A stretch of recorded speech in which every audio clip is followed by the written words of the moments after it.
Good afternoon, everybody. Good afternoon. Please settle down in your seats. We will get the show started. Nice jog. So, quick announcements. All right, this was Professor Gauthier asked me to advertise quickly this interprofessional global health course, which is a non-credit evening free course that you can sign in for. Registration is open. If you have more question about it, please refer to Professor Gauthier. And also, don't forget that the valiant, courageous people at Code Think have prepared a review session just for you, a tutorial to get ready for the final exam. It's on Monday, December 2nd in McIntyre Building from 6 to 8. So if you can, make sure to attend. Right? And that's it. So game plan for today. Last lecture of the semester. Congratulations, made it this far. All right, woot woot. Right. Same for me. Last one I have to teach this semester. Woot woot. All right. So then I'll have to deal with the sorrow of the final exam season. All right. So the plan is a fairly short lecture. We'd still have some material to cover on CNS and PNS disorders. We're going to look at some spinal cord injuries, migraines, meningitis, and a few specific neuropathies like multiple sclerosis and myasthenia gravis. All right, and then at the very end, for those of you that are interested, I will have a little final exam review, PRN as needed. All right, so get it? That's a pharmacology joke for next year. So so as needed for those of you, I have prepared a few practice exam questions, and I can answer anything. So if you have questions now, I know that you're already in study mode because I've been getting, and the TAs have been getting a lot of emails, so keep it up. And you've seen my office hours that are available for next week in preparation for your exam. You can also try to schedule an appointment with me if it doesn't work during those times. I'm somewhat flexible still, but my schedule is filling up fast, so if you want to, don't miss your chance, please do so right away. Cool. Some weekly issues specifically. All right. Information on the final exam I will have at the end of the class. Remember the deadline for assignment number 2, all right, which is coming up on December 9th. All right. And the deadline for quiz 12 has been, not pushed back, but moved early, I guess, at your demand, so that the answers will be released on December 4th in the morning, so you have somewhat like a 36-hour window period so that you can analyze the answers there. Cool? Any questions before I get going? Yes? What do you mean all? They're not all open? They should be, yeah. They should be. So yes, then on the 4th, the last one will be open. So yeah, it should be. Anything else? Excellent. If you think about anything, you know where to find me. All right, so let's go on with the topic for today. Like I said, CNS and PNS disorders. We will start the discussion with some spinal cord injuries, or SCIs. Right? And the major cause of spinal cord injuries are usually trauma-related. So car accidents, falling, violence of different types, sports injuries are quite common there. So it leads to trauma to the immediate tissue, to the bones and nerves, especially in the vertebral column. That it would be a case of what we call primary, spinal cord injuries, which will differentiate from the secondary type in a few slides. Right? Certain areas or locations are more prone to trauma, usually the more mobile areas, right? Because they can move around more. They're less rigid and stiff, and in that case, that would be a protection. There's 4 main types that are summarized in this table over here: hyperextensions and hyperflexions, vertical compressions, and rotational forces. Right? If you can notice from the location of the injury, most of them are located at the cervical area. Why is that? Well, that's probably the area of your vertebral column you have the most movement, all right? And it's the one that is the least protected, all right? You can think that the thoracic, the lumbar section of your vertebral column is surrounded by a lot of organs, cushioning, also that provides extra protection, whereas the cervical area, you have your little tiny neck that protects it, and that's pretty much it, right? So more prone to injuries, except for vertical compression, where it's usually lower down in the beginning of the lumbar section. That also makes sense. A compression is usually when the vector of force is pressing downward on your body, either directly from your head down or the shoulders down, so that most of the force, all right, and the strain is going to happen to the lower section that is trying to absorb the shock. All right, so that's why this one has a different location. All right, so here are just a few, you know, images or anatomical features of those types of injuries. So here on the left we have a hyperextension, right? So an example would be if you have a blow that pushes your pushes the bottom of your face towards the back of your head. All right, you can imagine like a boxer getting an uppercut, all right, to the jaw there, getting that type of force. And you can see that what happens in the vertebral region is that because of, and here, so just so that you can orient yourself when you look at this diagram here, it's like if we cut the vertebral column in half and we're looking into it. So it's not like we have two vertebrae here. This is, for example, one vertebrae, and the space in the middle is the spinal canal where the cerebral spinal fluid will move around. All right, so you need to imagine that in real life, this is a circular 3D structure, right? It's kind of wrapping around. Okay, so we're clear here. So it's called a sagittal view for those that had anatomy backgrounds. So what happens is that because of the way the vertebral column has to move to accommodate for the blow or the force, is that the one that is closest to the, in that case in the front, closest to where the vector of force is going on, will be stretching more than the section of the vertebrae at the back. So what happens is that at the front here, there's going to be an increased size in the intervertebral disc, right? They're going to be separated more, whereas at the back here, they're going to be compressed so that they stay in the same line. Right? You can imagine this when anytime you're twisting something, or you can imagine like a rod or whatever, even a pen. You know, a pen is actually a good example. A pencil, you can technically break, right? The reason why it breaks when you try to bend it is that in order to accommodate that force, one section of the pencil would have to bend more than the other because it's too rigid, it doesn't do that, it cracks. Right? So here our vertebrae is somewhat flexible, but not to an impossible extent, so that it will accommodate a little bit, but it will compress more on one side than another, and that's where you have injury to ligaments or to potentially nerves coming out of it. Same principle, or actually very similar, applies if you have a flexion rotation injury. As you can see here, you have two.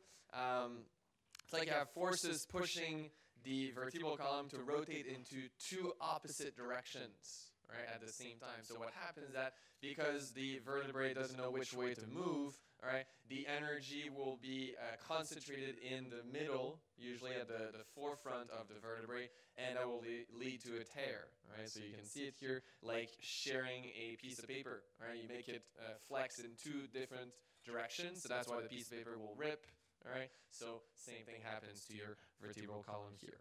All right, the other two types are the hyperflexion, which is kind of the opposite of the hyperextension, just in the other direction. So if someone was compressing on the back of your head, pushing it forward, right? Now it's the back of the vertebrae that is extending and the front that is compressing. And the compression injuries, which is the one that happens usually towards the lumbar section, like I said, when the vector of force is usually directly above your head or your shoulders, what happens is that the weight that the vertebrae towards the bottom have to sustain is now too large, and you have injury to the bones, which are pretty much crushed, right, under that weight. Makes sense? Right? It's just about where the vector of force is coming from. Those are the primary spinal cord injuries.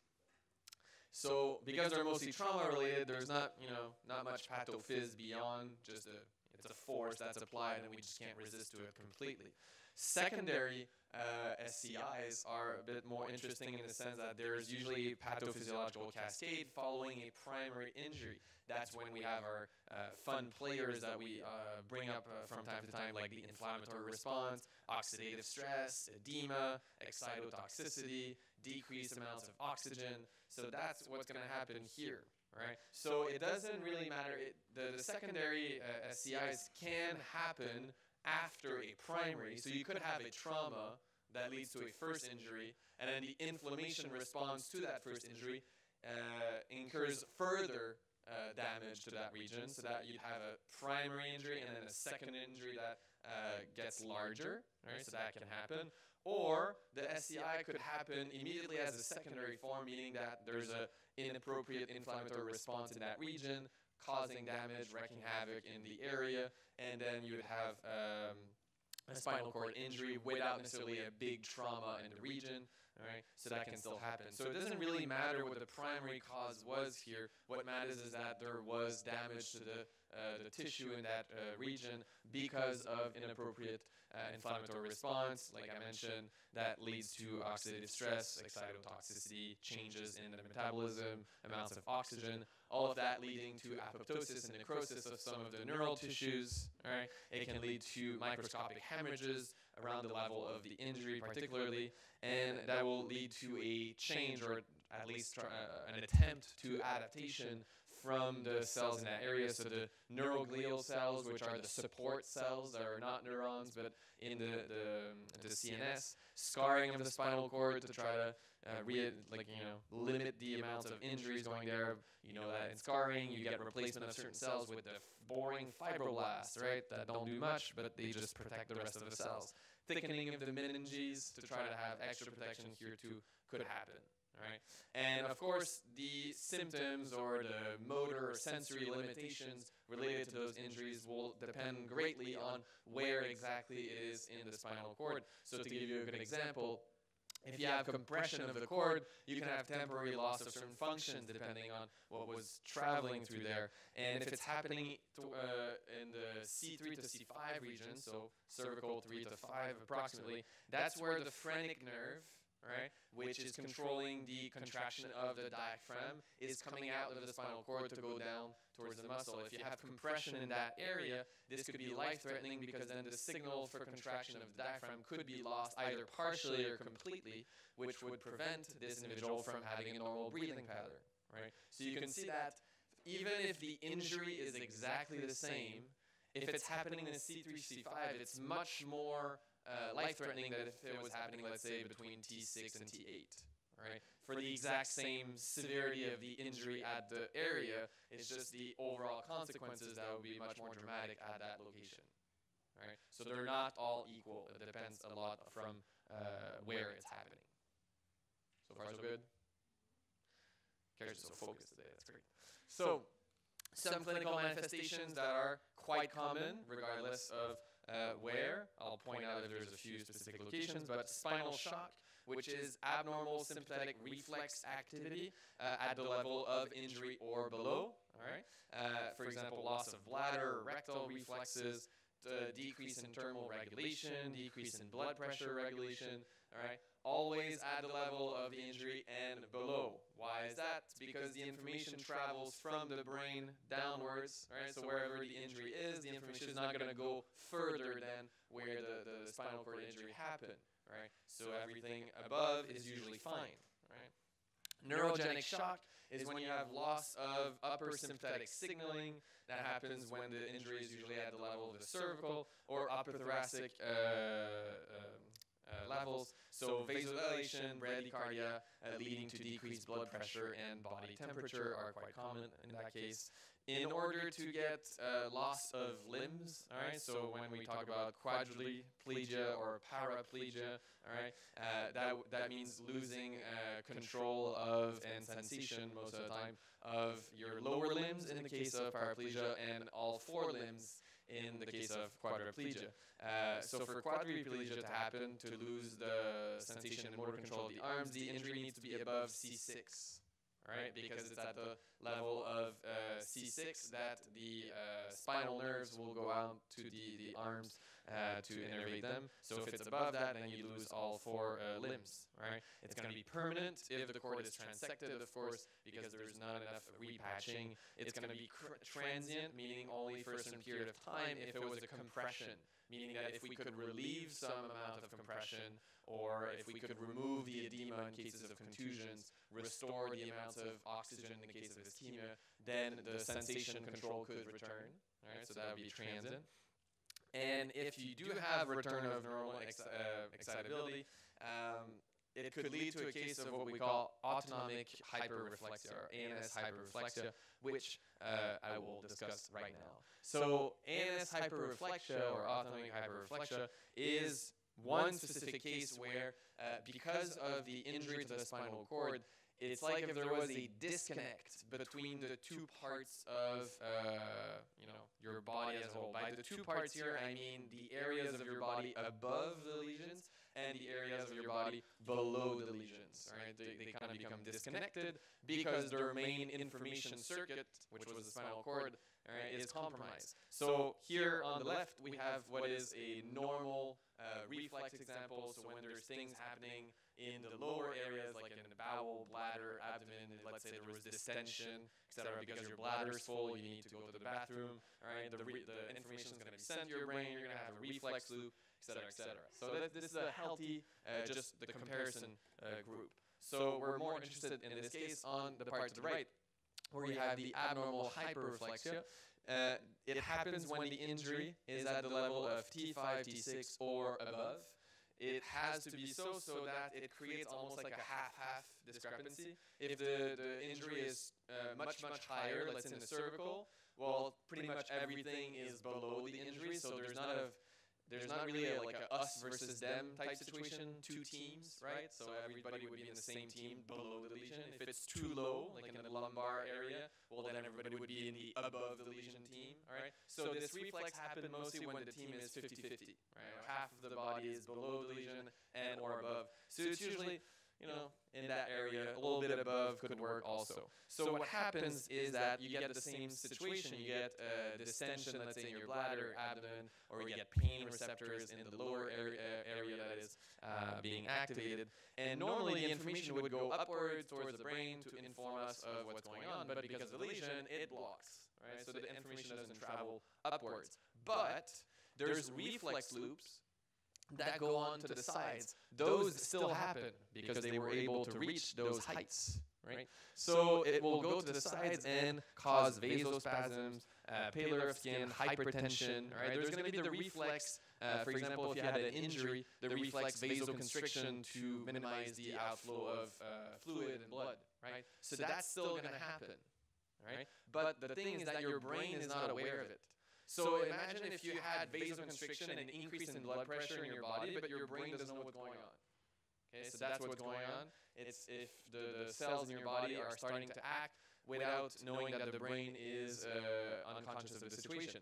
But, all right, the eventual, let's say, increase in blood pressure caused by the vasospasms and the vasoconstriction in a lot of your lower half of your body, this will translate into a systemic increase in blood pressure that your brain will feel through the baroreceptors, for example, located in your circulation, which bypass the lesion of your spinal cord. So eventually your brain gets aware of like partial information like that. So your brain is like, oh, there's an increase in blood pressure, but I don't know why, what's going on. Because it's not aware of all this going on, the information got lost in the middle there. So what it does the reflex. Oh, there's an increase in blood pressure here. I'm going to send the reflex of like, no, we should resolve this situation. We should vasodilate, etc. All right. So then it's going to send this information downwards. But again, the downward information will be blocked there. So only the upper half of your body will get that message, not the bottom half. So now you're going to have vasoconstriction in your lower part of your body, vasodilation in the upper parts, which further enhances this problem. All right, so then it becomes a hyperreflex where the bottom and the top are doing opposite things. All right, and then the body is like, what's going on? We're canceling each other, but why is this going on? It's a lost in translation case. Cool? Make sense? Yes? What do you, from the lesion downwards? Well, not much, or at least not significantly enough, right? That's the whole origin of the problem. Yeah. So it's quite difficult to break that kind of hyper reflex cycle going on there, right? So we often have to intervene using drugs or other interventions, right? Because an outside person could realize what's going on and try to reset the starting point. But imagine that if this lesion was permanent, then pretty much have to do that every time there's a situation, right? So it's a pretty extreme case, but it serves as a good case study to highlight the way the nervous system functions and behaves when it's lesioned. Right. Cool. Other example of a type of spinal cord injury is the degenerative disc disorder, or triple Ds, biochemical or biomechanical alteration of the intervertebral disc is the definition here. So it doesn't matter if it's a physical trauma or if, again, it's an inflammation, damage from oxidative stress, etc. But what we see on this diagram is that you can see in white, this is the spinal canal where your CSF is flowing, all right? And you can see that the cartilage from the in between the vertebrae, so in the lighter parts here, all right, these are the vertebrae, the bones. The darker sections here are the cartilage cushions in between them. And you can see that the cushions of cartilage are protruding, all right, compressing onto the CSF, all right, so in the spinal fluid, and on also consequently on the nerves that are flowing, going up and down in that area, right? So disc protrusion, herniation, degeneration of the spinal cord, all right, is going to be the main concern here in a second. So the symptoms, once again, will depend on how severe the protrusion is or the degeneration, the location exactly. It tends to happen more so at the lower the lower parts of the vertebral column, so the lower thoracic, early lumbar sections. Again, because most of the protrusion is caused by excessive weight, pressure, compression that pushes some of the cartilage outwards towards an area of lower pressure, from high pressure to low pressure, and the canal seems to be a good escape, and it's a frequent cause of the chronic condition of low back pain. Right? Yes.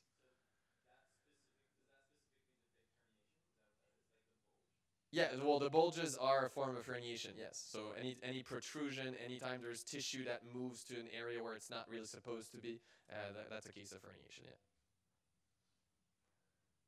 Other questions? Cool.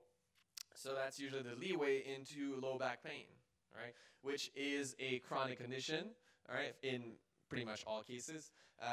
So here's just a nice little infographic to show how common it is, big cost burden and resource burden on the healthcare system. All right. Unfortunately, I didn't find a cool one like that for Canadian statistics, but you can kind of just scale it down for Canada. Just divide by tenfold usually, and it's usually similar. For a case like that. The major risk factor are physical, occupational, right, working risk factors. So anybody working in a field where they have to carry heavy weights or deal with heavy objects, just because it increases the weight onto the spinal cord, so higher risk of compressions.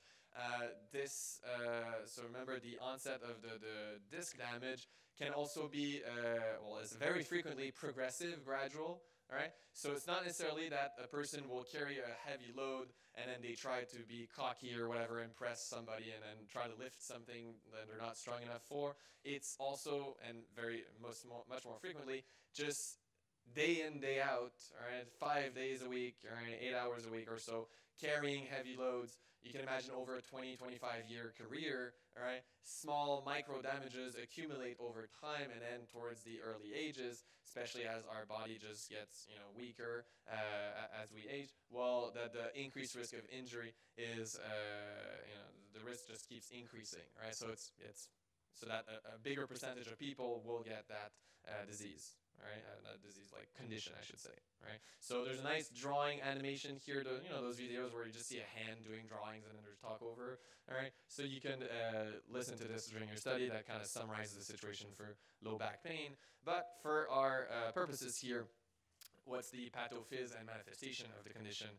That's where you should focus. Right. So most of cases of low back pain are what we call cases of referred pain. Now, because we had the lecture on pain, you should remember what that is. All right. It's when it's difficult to pinpoint where exactly the pain is coming from. It's kind of more diffuse over a large area. All right. There's a lot of local factors, the tissue compression, muscle strains and sprains that are kind of radiating from the area of injury, etc., which makes it difficult to pinpoint exactly because there's other structures to the side are also in pain / damaged. Right? Pain is usually located between the lower ribs and your gluteal muscles. That's your rear end, guys. So it's in between those. Chronic low back pain is progressive. So like I mentioned, it's affecting the motor and sensory inputs from most things below the lesion, of course. It can lead to a specific syndrome called the cauda equina, or I'm not sure how to pronounce this. I think it's Latin.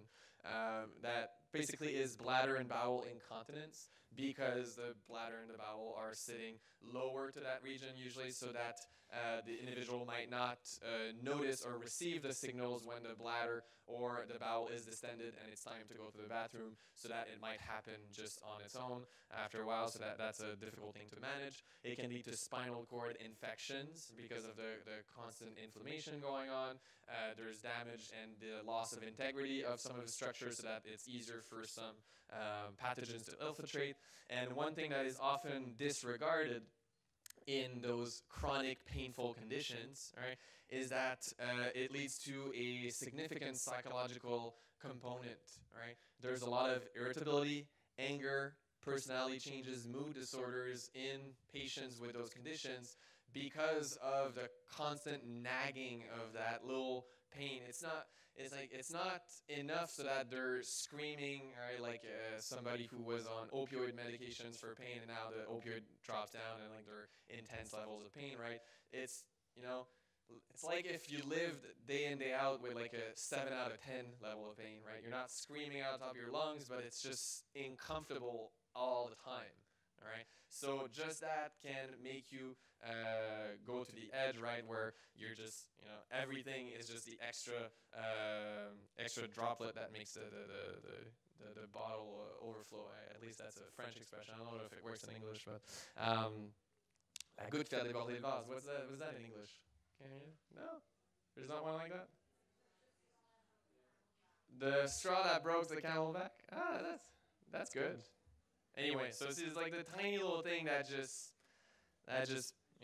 changes everything. So because I read a very interesting paper recently. It was a qualitative research where they interviewed individuals that were living with chronic low back pain, and they were also interviewing family members, those that were caring for those patients, and the family members were reporting that the person was different. They used to be a very nice, kind, gentle person, and now since they have this problem, they become very irritable. All right, they get angry all the time. They're mean. All right, etc. Well, it can show how the condition can greatly affect the psyche of the person. So it's something to just keep in mind. Try to not take it personally if you have a patient kind of yelling at you or insulting you, right? Often, or at least in my experience, I don't know about you, but usually when somebody insults you, they're not having a good time. I don't know much happy people that spend time insulting other people, right? So it's often not a very effective, but it's a way of expressing their pain, all right? And we all do that to some extent. Think of all the times you kind of snapped at somebody and you're like, probably should have done that. I don't think it was the happiest moment of your life at that time. So we all fall prey to that. It's just that hopefully for most of us it's quite transient, doesn't happen too often, and for a short period of time. For them it's kind of chronic and they have to live with that for pretty much the rest of their life. I think it was a question there.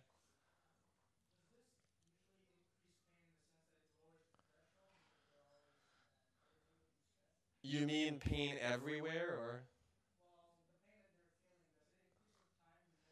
Uh, it tends to. It tends to increase with time. It's like I mentioned in the pain lecture, because it's chronic type of pain, it behaves differently. It's not like the acute type pain where it's just an alarm system and then it kind of fades away, like closing the gate, like I mentioned. Because the inflammation is just always going on, and it varies in intensity. There's going to be sometimes what we call flare-ups, where there's going to be times where it's more intense, and then it's going to get a bit less, but still there, and then it's going to get more intense. Because of those fluctuations, the neural system doesn't adjust completely all the time. Right? It always stays on its tippy toes because of on the alert because of those changes. But it tends to gradually progress upwards over time, unless there's proper care. Sometimes we're able to kind of minimize the increase and it kind of stays at a stable level. It's quite difficult to make it go away completely because for that to happen, you have to remove, often the origin, which in many cases would be a form of degeneration of the disc. And with the technology and drugs we have at the moment, we're not really good at doing that, right? So hopefully one day, but not so much in our lifetime, I think. Yes. Yes, so there are surgical interventions you can do, such as replacing the disc.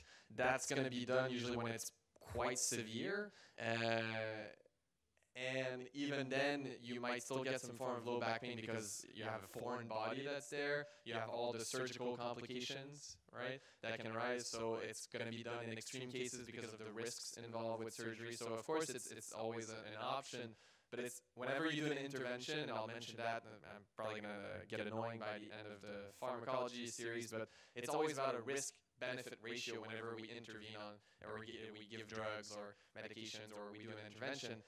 Do the benefits outweigh the risk of the procedure, right? So even if there are benefits, maybe the risks are way too high, right? That's why we don't give chemotherapy if you have a cold, right? Because the risks are way too high compared to the benefits you'd get. Right, that's an extreme example, but it's to illustrate the idea here. So yes, if it is an extreme case, the benefits are suddenly greater than the risk. If it's moderate to mild, well, then the risks of the surgery are not worth it. Right? So unfortunately, for most of them, the pain is annoying, but it's not, it's not so severe that it warrants a surgery where you could lead to damage to the neural tissue. Then you could have paralysis, other complication, infections in that area. So you have to think about it. Cool? All right, so let's shift gears a little bit, and we're going to move our discussion into the headache world. I'm going to focus mostly on migraine, but here is just a kind of summary table where you have migraine. There's also other forms of headache syndrome that are part of that cluster of disease called cluster headache, and the other one is tension type headache. I put the arrow because for some reason in the online version of the textbook, it's kind of displaced. So the third column over here goes with the tension type headache. But for our discussion, I'm going to focus mostly on migraine, so don't spend too much time on the other two. Okay. So migraine, probably the most frequent type of headache syndrome. So it can be divided into episodic versus chronic types of migraine. Anytime you have, or a patient has a episode of migraine, it's called an episode for a reason. It's usually for a short period of time. Now, someone might have migraines for quite a long time. That's a specific case I'll mention. But in most situations, even if you suffer from chronic migraines, all right, they're still going to be divided in episodes, all right? And if you're chronic migraine, it just means you have more episodes within a period of time than somebody else. But an episode usually lasts between 4 to 72 hours, all right? So a few hours to up to 3 days, all right? It can happen with or without auras. If you remember from last week, an aura is something that predicts the onset of the situation, right? So we had that for seizures. It's also very common for migraines, but not for everybody. The incidence in females is slightly greater than for males. And the common manifestations are described as pulsatile pain, feeling there's a throbbing sensation in the head, nausea and vomiting, sensitivity to light and sounds, so that's photo and phonophobia. All right, get to you in a minute. And it's a very multifactorial disorder with several comorbidities. Individuals who suffer from migraines are often at higher risk, if not suffering from other conditions, right, like cardiovascular disorders, pulmonary disorders, GI disorders, psychiatric disorders, etc. So it's a big mess. Right? It's a big mess. Right? Yeah.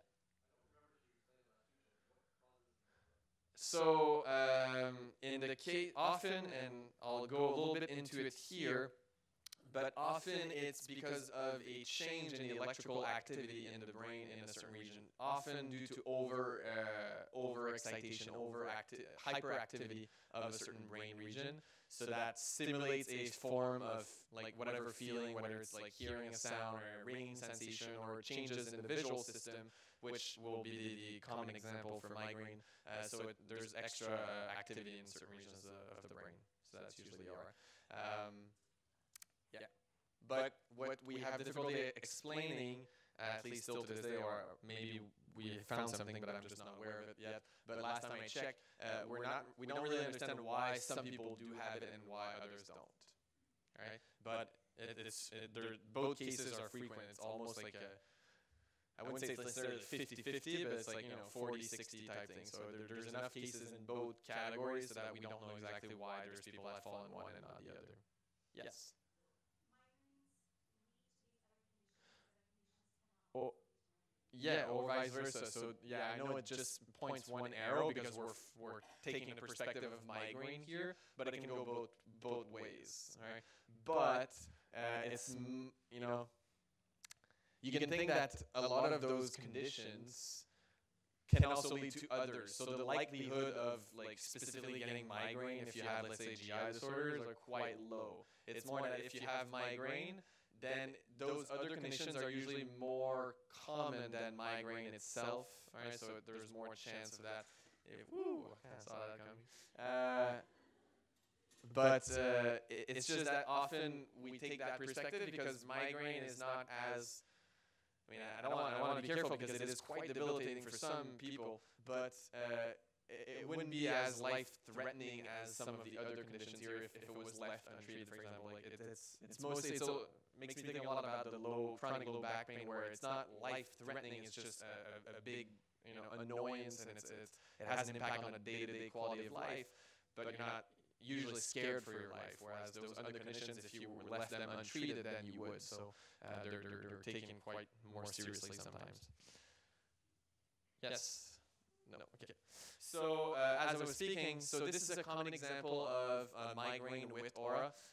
Frequently with migraine, the aura will be changes in or disturbances in the visual field of the individual in a specific type of lesion that we call a scotoma. All right, so if you review your lecture 5, I think, when I talked about vision, all right, there was a type of lesion called a scotoma, and that happens when it happens quite in the center of the vision. So you imagine if you were looking here somewhere in Russia, I suppose, and it's only this middle part of your visual field that is impaired. All right, you can see it here. Sometimes it doesn't really make sense. Of course, these are kind of pictures made from descriptions of individuals that had the aura. Only someone who has lived this experience can actually know what it feels like exactly. But they're often described as being, different, either intense lights with different forms appearing, like different colors, or sometimes just a blurry vision in the middle. Yes. Yeah.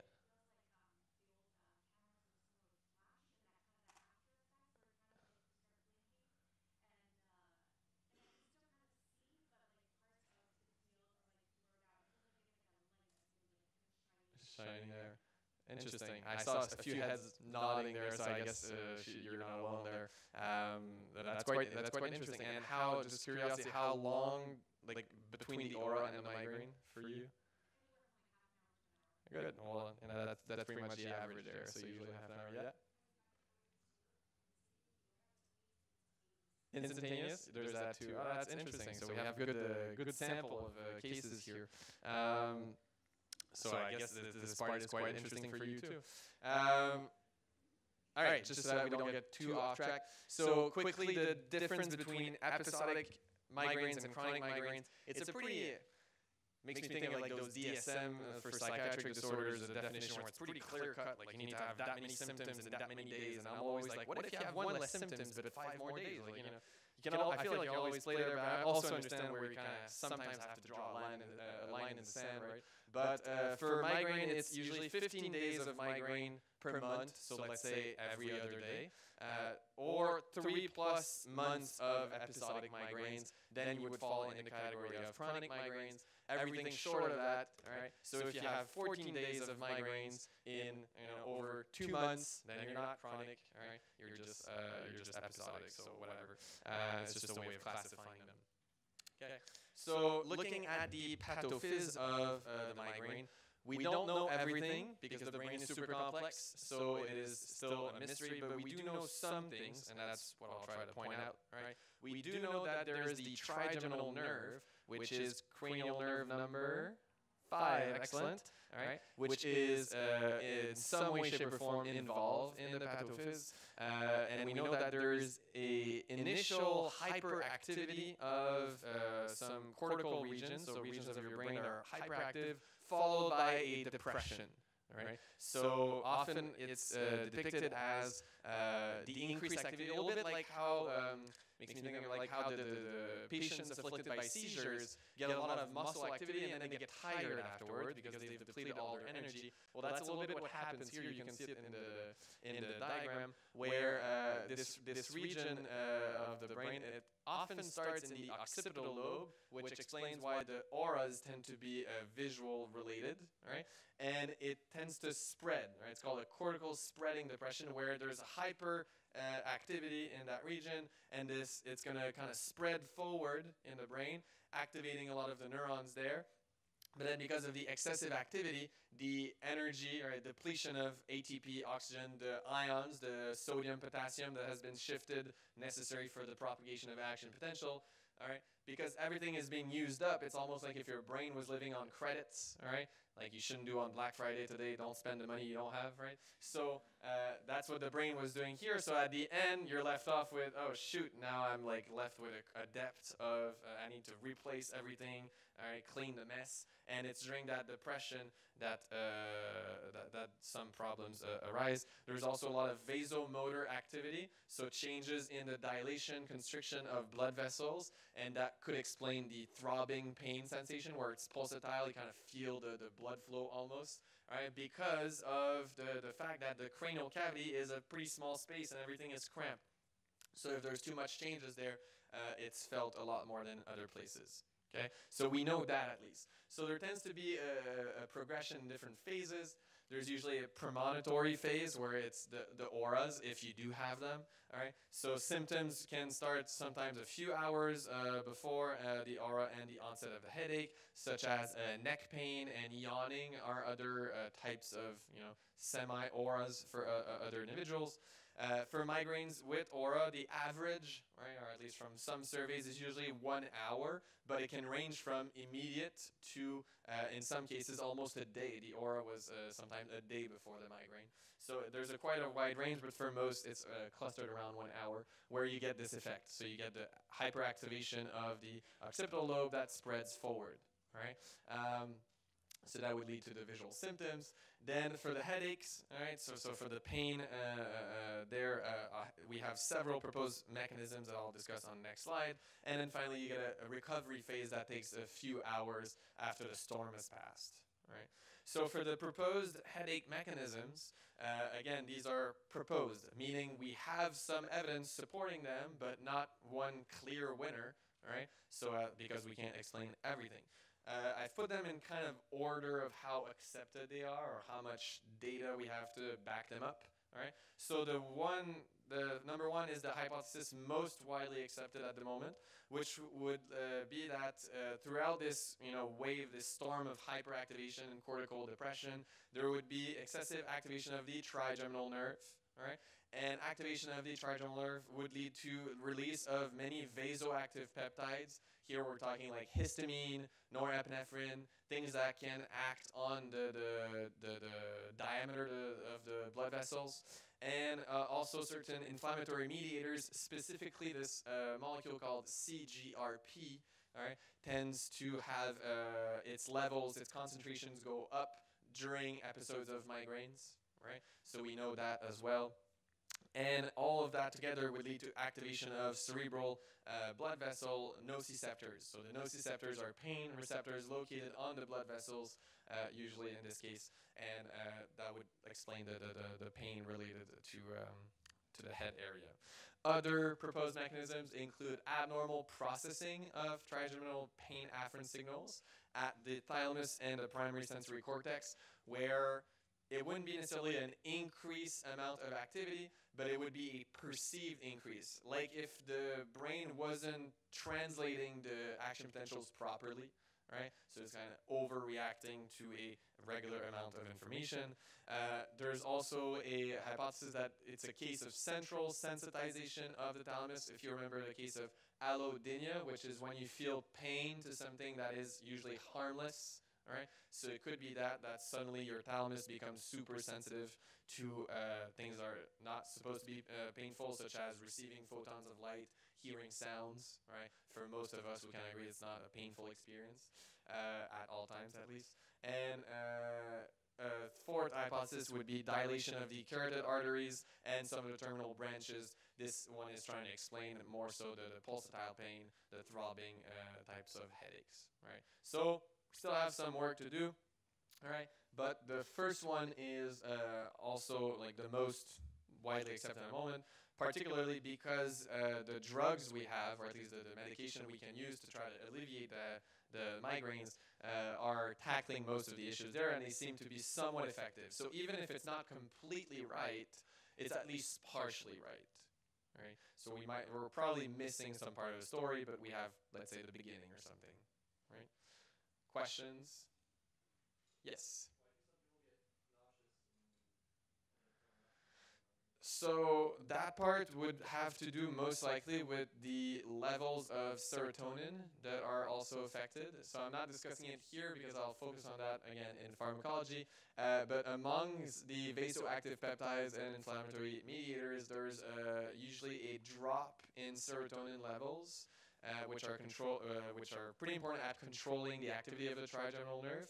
And serotonin is also involved in the activation, or at least, or I should say lack of activation of the vomiting center in the brain. That's why some antiemetic drugs like ondansetron are actually serotonin antagonists, right? So that if you prevent the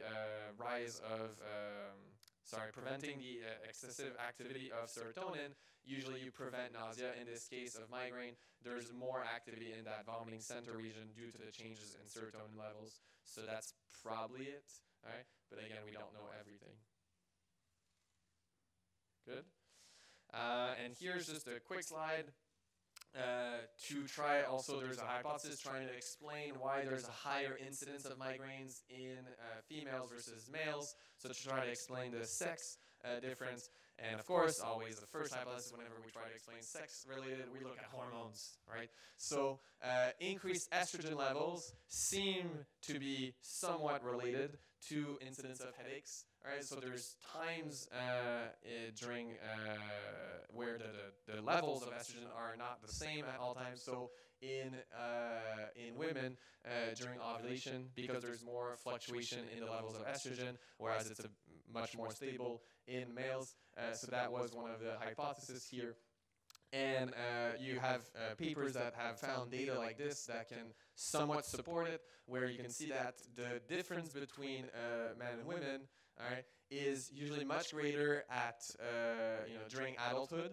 All right, so you can see that the percent of individuals suffering from headaches is almost twice as much in females versus male in adulthood. But you can see that this difference kind of goes down with age. And one of the hypotheses here is that with age, what happens is that post-menopause, when the levels of estrogen kind of stabilize, all right, well, then this difference disappears, and that could explain why the incidence of migraines disappears too. But this is still a hypothesis, all right? It's not enough to have like a complete support. It's not a causal relationship yet. All right, there has been no direct link between estrogen and increased frequency and severity of migraines at the moment. It's just an observation. All right, we'd have to dive deeper. There needs to be more research to clearly establish a link. All right, because what this doesn't explain, it only says that there's more women than men affected, but the men affected could have sometimes higher intensity of migraines than women. All right, so it can't, estrogen can't be the whole story anyway, right? It's just one area of research. Cool? So let's do a first practice question. We'll have quite a few today. So I forgot to write just give you the number.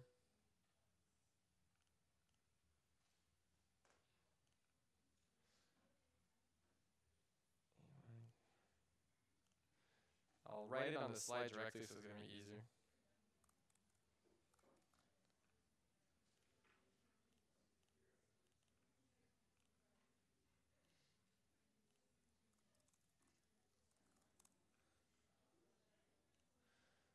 There you go.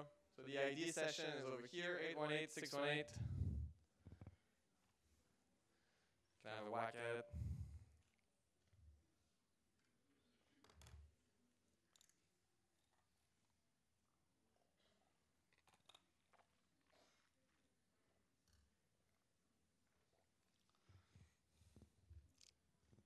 Hope we have a good success rate. I just said that. But it was a past exam question, so I felt like it'd be useful.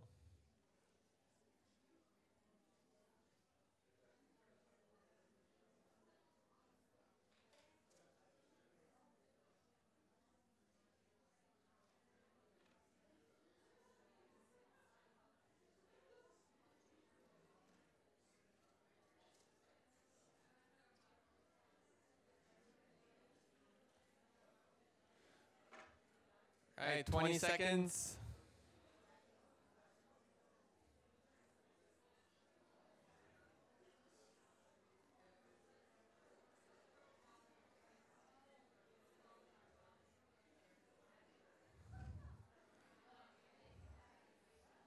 Ten seconds. Come on, people. Bit more participation. Less shopping on Lululemon. Right. I know there's no deals. My graduate students told me last class, so they looked. 3, 2, 1. As I say, excellent. Most of you got it right, so the answer would be B. All right, so that would support the role of migraines. Just simply looking at episodes decreasing with aging, that doesn't say anything about the role of estrogen. All right, so that doesn't answer it. All right, you can take 10 minutes. That's end of the first period.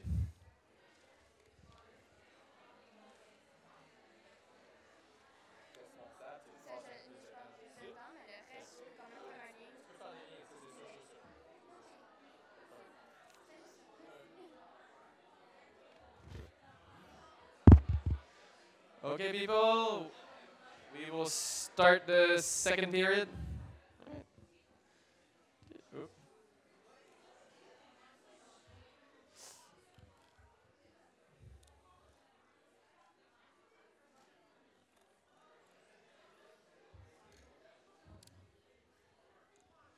Last little bit of material for the semester, so keep it up.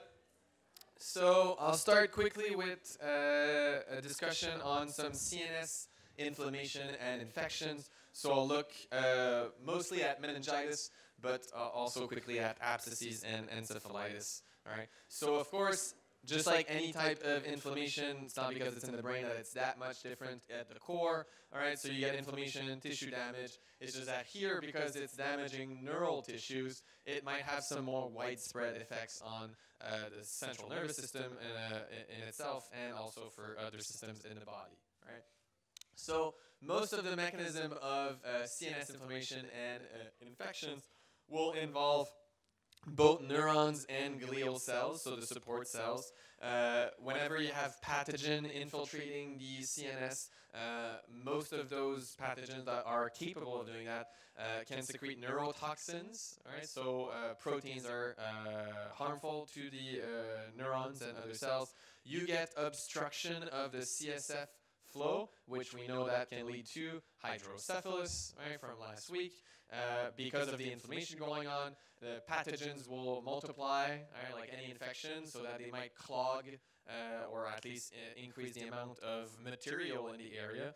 Edema, right, so cerebral edema, very likely because of, again, compression. Well, not, it can lead to compression of the neural tissues, but the edema because of the inflammatory response that leads to vasodilation, leakage of fluid. All right, so that's just a classic response. All right, so we'll start with meningitis, which is inflammation of the meninges. All right, it can be caused by viruses, bacteria, parasites, toxin, fungus, amoebas, etc., etc. Pretty much anything that can harm the meninges could be linked to meningitis. All right, bacterial meningitis is by far the most dangerous. All right, it's more severe and is quite life-threatening, actually. The other types are also somewhat serious, but just much less life-threatening. They're just a very unpleasant experience. And if someone has meningitis, then during that kind of window of time where we're not sure exactly what the pathogen is, it might be called aseptic meningitis when it's just unspecified yet. All right, so that's just for some terminology. All right, so quickly on the major types of meningitis, like I said, bacterial, viral, fungal. Tubercular is very specific when it's a tuberculosis consequence, right? So for bacterial meningitis, the main infectious pathogens are the Neisseria meningitis type and the Streptococcus pneumonia type. There's vaccines for prevention for them. Also used to be influenza B. Used to be a common cause, but thanks to vaccination, it has now decreased much lower than those two. So we've kind of fended the number one cause. So now we're up to the next ones in line. So our battle against them is going well. The main risk factors are otitis or sinusitis, meaning that a patient often has one of those conditions prior to the meningitis. That's how the pathogen gets in. The longer the patient has those risk factors, the greater the risk, because the likelihood, the probability of a bacteria leaving the ear or the sinus and get inside the meninges just keeps increasing. Cases of pneumonia because of streptococcus cases. Immunodeficiency because of lack of proper defense. All right, these are all risk factors. For the viral type, there's several viruses. Most likely the herpes simplex virus and some enteroviruses can cause it. The inflammation is usually limited to the meninges, and it's milder compared to the bacterial type. For fungal, it's even less common. It's usually chronic and has a gradual insidious onset. Insidious means that we don't see it coming. All right, it kind of blindsides the patient. Tubercular, like I mentioned, is a serious complication of CNS tuberculosis cases. And it can lead to quite significant damage in the area, but it's much less common. All right. So here on the right, it's usually a classic pathway of entry of a pathogen. All right. They're using the virus as an example here, but you could substitute it pretty much for bacteria or any of the others, and it would be quite similar. Right. So the biggest the biggest step is usually over here, where there's a change in color when the pathogen, no matter what it is able to cross the blood, all right, into the brain, meaning crossing the blood-brain barrier. All right. That's why cases of meningitis, thankfully, are not super common. All right, because even if you have infections, it's quite difficult for it to reach the brain. But if it does, it also explains why it's quite severe, especially in the bacterial type, because it's a contained environment. There's not a lot of space there, and we have a much fewer immune cells within the brain as compared to other parts of our body, mainly because we have this barrier that's supposed to do that job. All right, so when it fails, it becomes a serious problem. So here are some of the major clinical manifestations. So of course, inflammation and irritation. A lot of those symptoms, if you notice, are related to migraine symptoms that I just mentioned. So it is frequently misidentified as just a case of migraine, all right, because the symptoms are so similar. But that makes sense because of the inflammation going on. That's quite similar as in at least the proposed mechanism for migraine, at least initially. But the difference is that for meningitis, it usually doesn't subside after a few days. It actually keeps getting worse. All right, you get a lot of local tissue dysfunctions. All right, so mostly the cranial nerves get affected. So you get sensory deficit, potential risk of seizures go up. You can imagine that if cranial nerve 2, 3, 4, or 6 are affected, you can get visual impairment.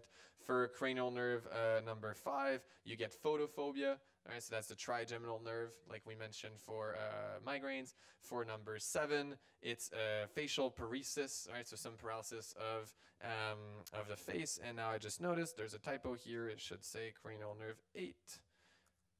All right, I don't know what I'm talking about. So cranial nerve number 8 over here for the auditory system. All right, so symptoms, early signs and symptoms can give you a lot of indication, a lot of hints as to which cranial nerves or section of the neural tissues is more damaged, right? You also get, of course, mass effects. That means more systemic or at least overt signs and symptoms. So nausea and vomiting, of course, increased intracranial pressure leading to delirium, all right, or a decrease in consciousness, as we've discussed last week. You also get compromisation of the vasculature. So because of the constant inflammation going on, the damage, there's increased activation of the coagulation cascade that can lead to formations of clots, all right, so thrombosis. The blood-brain barrier is compromised, as previously mentioned. That means that even more pathogens can come in from the bloodstream. Let's say if there was an infection somewhere else, or even cases of sepsis can lead to meningitis, and then you have a double whammy to work with. All right, that's pretty bad. Vasospasms also, so changes in the diameter of the vessels at regular intervals. Don't worry, you don't need to memorize this whole thing, all right? Focus on the circled areas where I will mention a few highlights, all right? So, of course, once you have entry of a bacteria, one of the biggest problem is first release of endotoxins, all right, or neurotoxins by the bacteria, damaging the environment, and the infiltration of leukocytes, meaning your immune system trying to play catch up. And now it's like, oh no, I need to cross the blood-brain barrier myself to try to go fight this infection. This will lead to the production of massive amount of exudate, which is pretty much just a lot of pus and fluid accumulating in the brain area. I have a very yummy, nice picture on the next slide for those of you that want to get a little peek and get ready to get scared. All right. Eventually, the inflammation is localized into the subarachnoid space, all right, and then in your textbook, all right, the diagram is like spanning all the way downward. I wanted to make it more side to side, so from here, you go all the way there, all right? So ventricular subarachnoid space inflammation leads to massive amount of brain edema and cerebral infarction because of compression and lack of proper blood supply to different areas. So those are the main consequences, and ultimately that's what would make case of bacterial meningitis potentially lethal. All right, it's because of all those consequences, compressing too much on the nervous system. Ha! All right, look at that lovely piece of brain. All right, and here in white we have the exudate. All right, so it looks like pus formation. All right, clearly there was a lot of inflammation going on in that cranium. All right, so the exudate is most frequently a feature of bacterial cases of meningitis. It's usually the result of the war between our immune system and the pathogen colliding together, creating a pile of dead bodies and material, like those movies where there's lots of war scenes and then you have the war field covered with bodies from all sides. All right, so that's what it would be. This further amplifies the inflammation. The space that all those dead bodies and fluid takes up can obstruct the CSF, leading to hydrocephalus and edema, further increasing the intracranial pressure, and then you have all the problems that I've discussed last week, all right, with cases of herniation, loss of certain functions, all right, so we need to intervene quickly. In a case of viral meningitis, right? The major feature is usually vasculitis, and I guess this was a good specimen to study because it seems like it had features of both. So it doesn't mean that the patient necessarily had both types of meningitis, right? You can have exudate with viral meningitis, you can have vasculitis with the bacterial. It's just less common, vice versa, but they could happen together at the same time.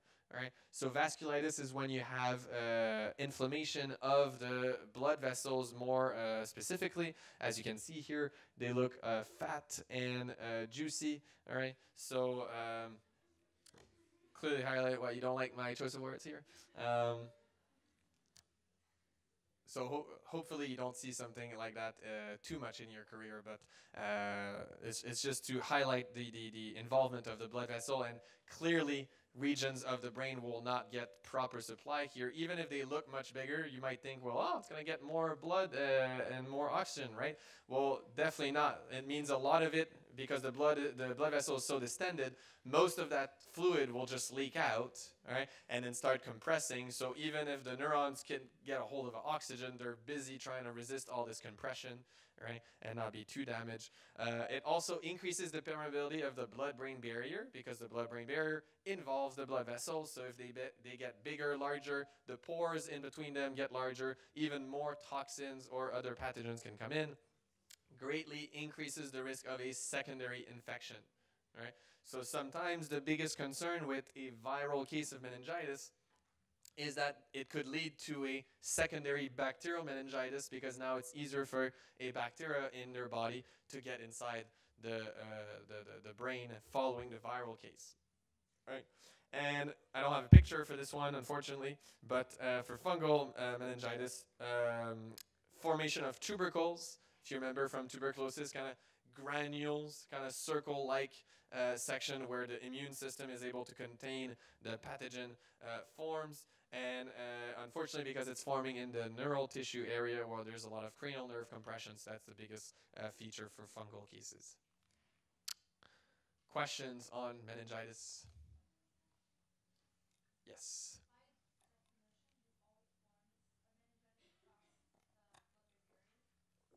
Yes, it has to go inside the CNS. Has to. Other stuff? Yes.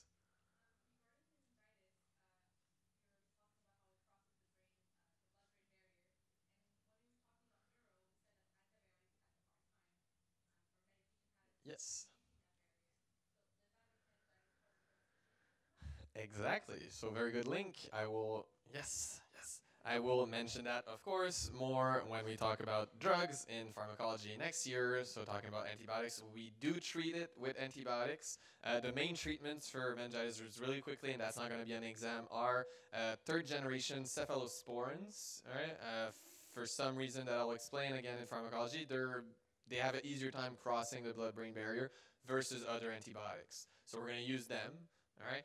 And we're also using sometimes Decadron, dexamethasone, which is a anti-inflammatory corticosteroid.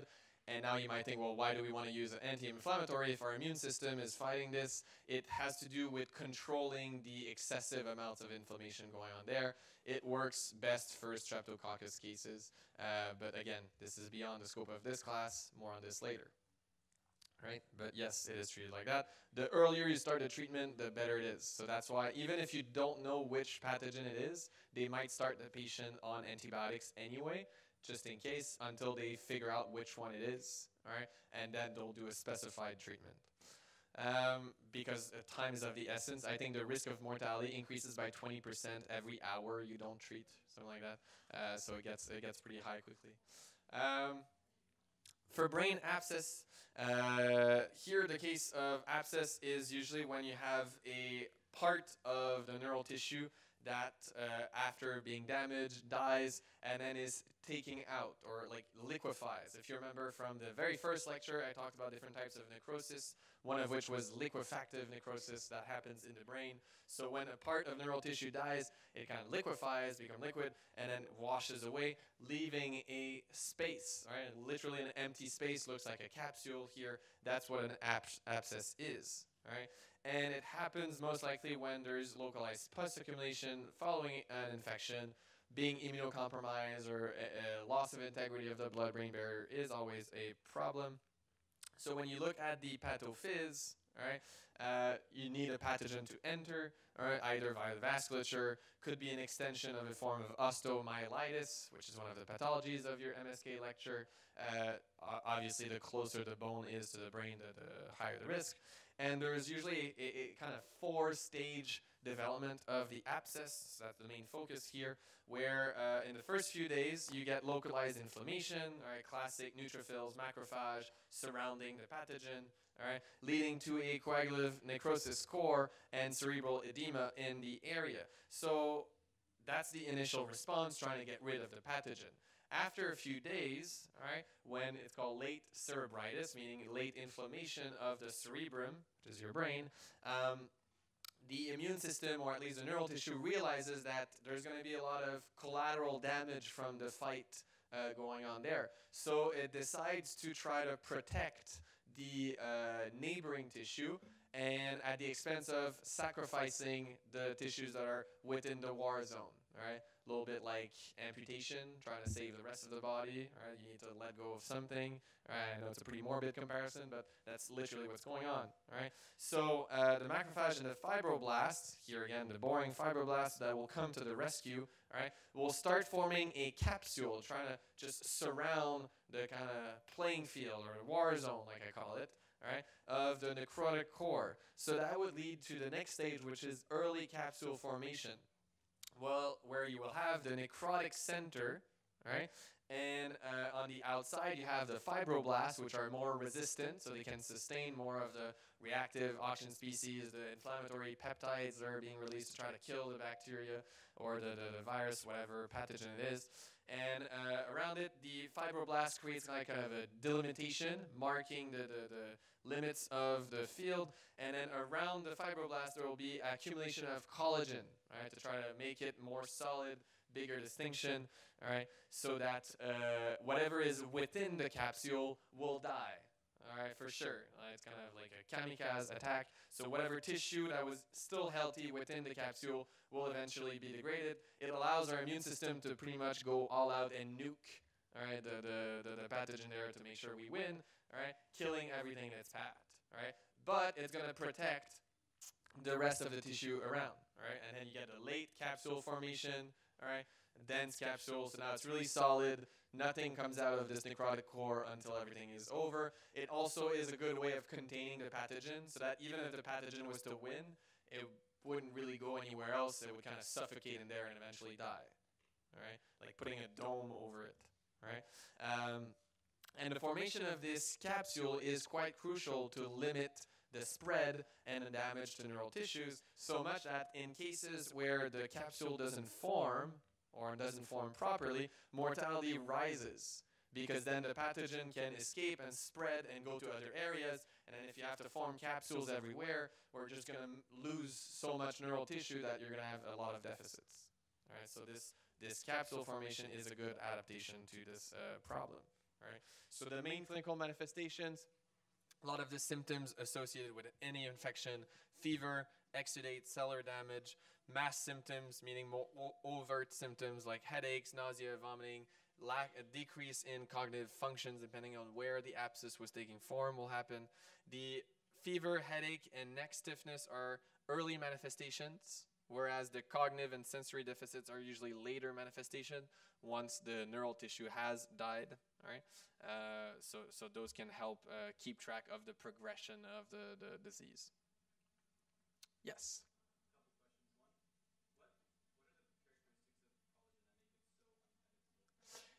Well, okay, so it's not unpenetrable, it's just much more difficult to penetrate. So, but I get the meaning here. Most of its features, that collagen is mostly a, it's resistant just in physical in nature. The number of bonds and links between the cells composing it are more numerous. There's less fluid, it's a bit more dry, so there's less water in it, which limits the spread of different things. Because there's less metabolism going on there, they're just physically there, they don't have to perform any particular task. They're less affected by decreases in oxygen and ATP, so things like that make it less sensitive than other tissues whenever there's, situations like that. So the liquefaction is, I don't know exactly the mechanism there.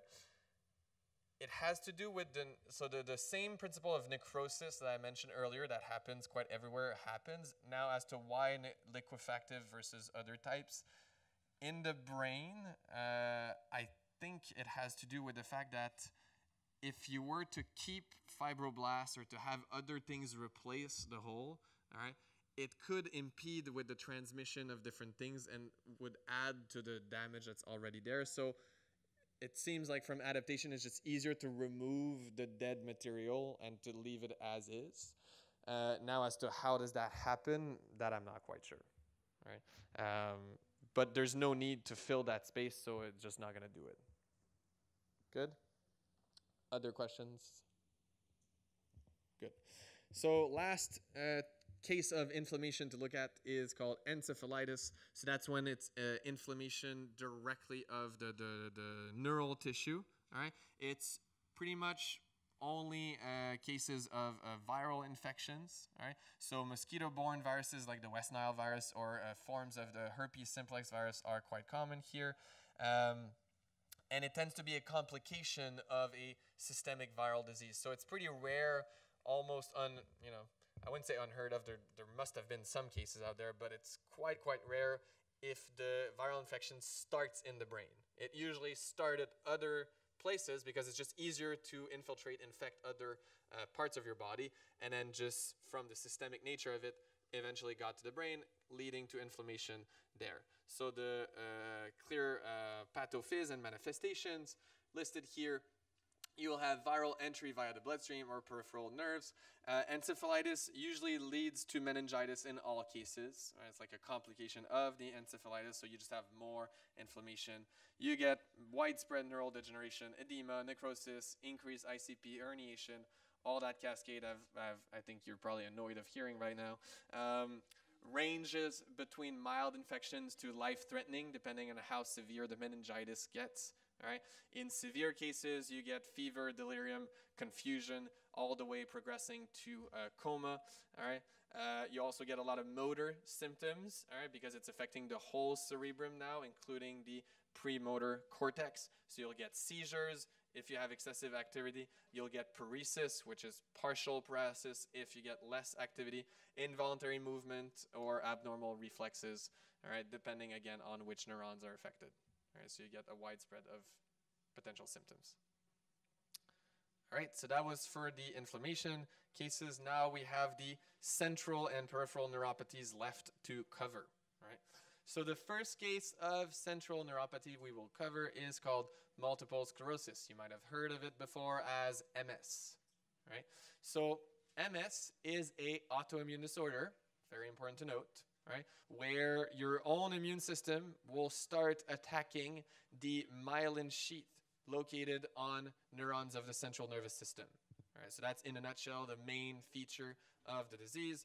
Autoimmune attacks the CNS myelin sheath.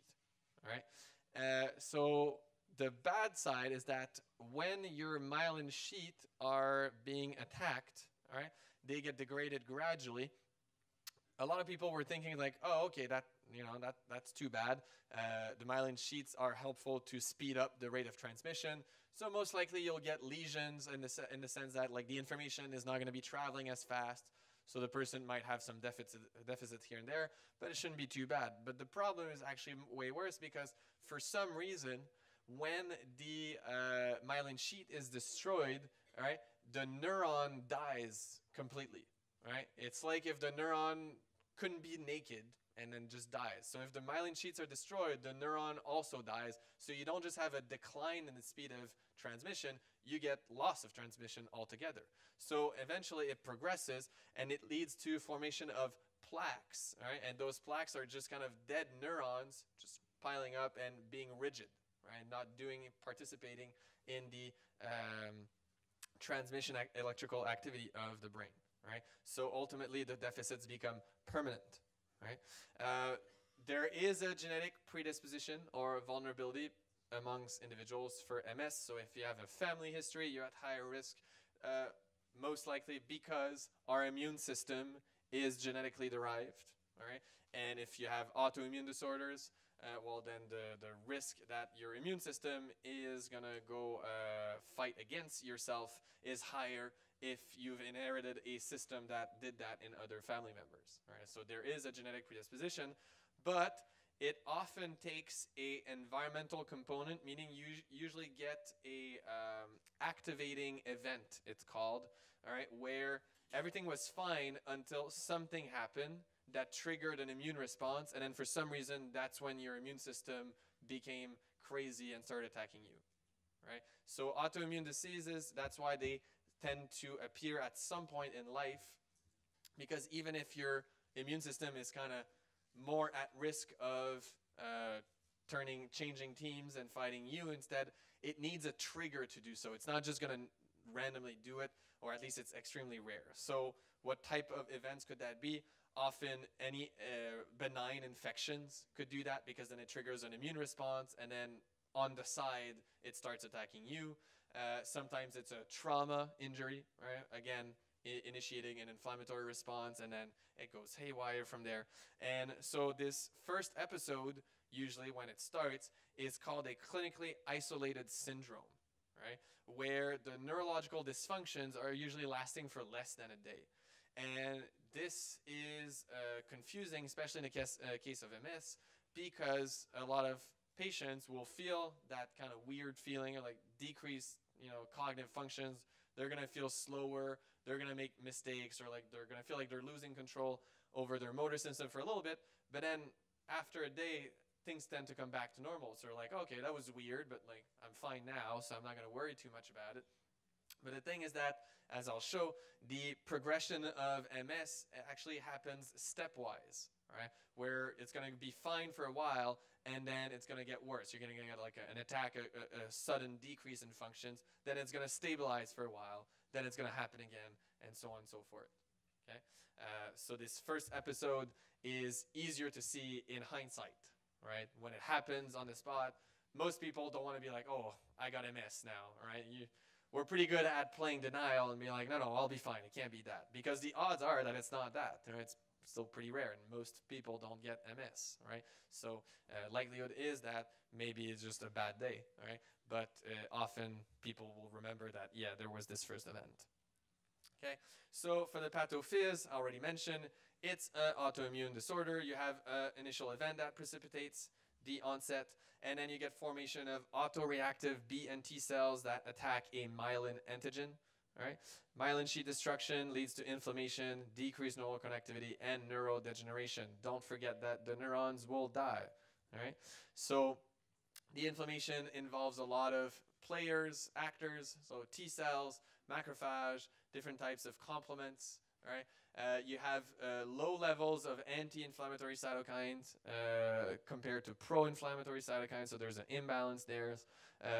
B cells and antibodies will come in usually in more chronic cases, meaning all types of MS are chronic, but it means that they will show up later in the development.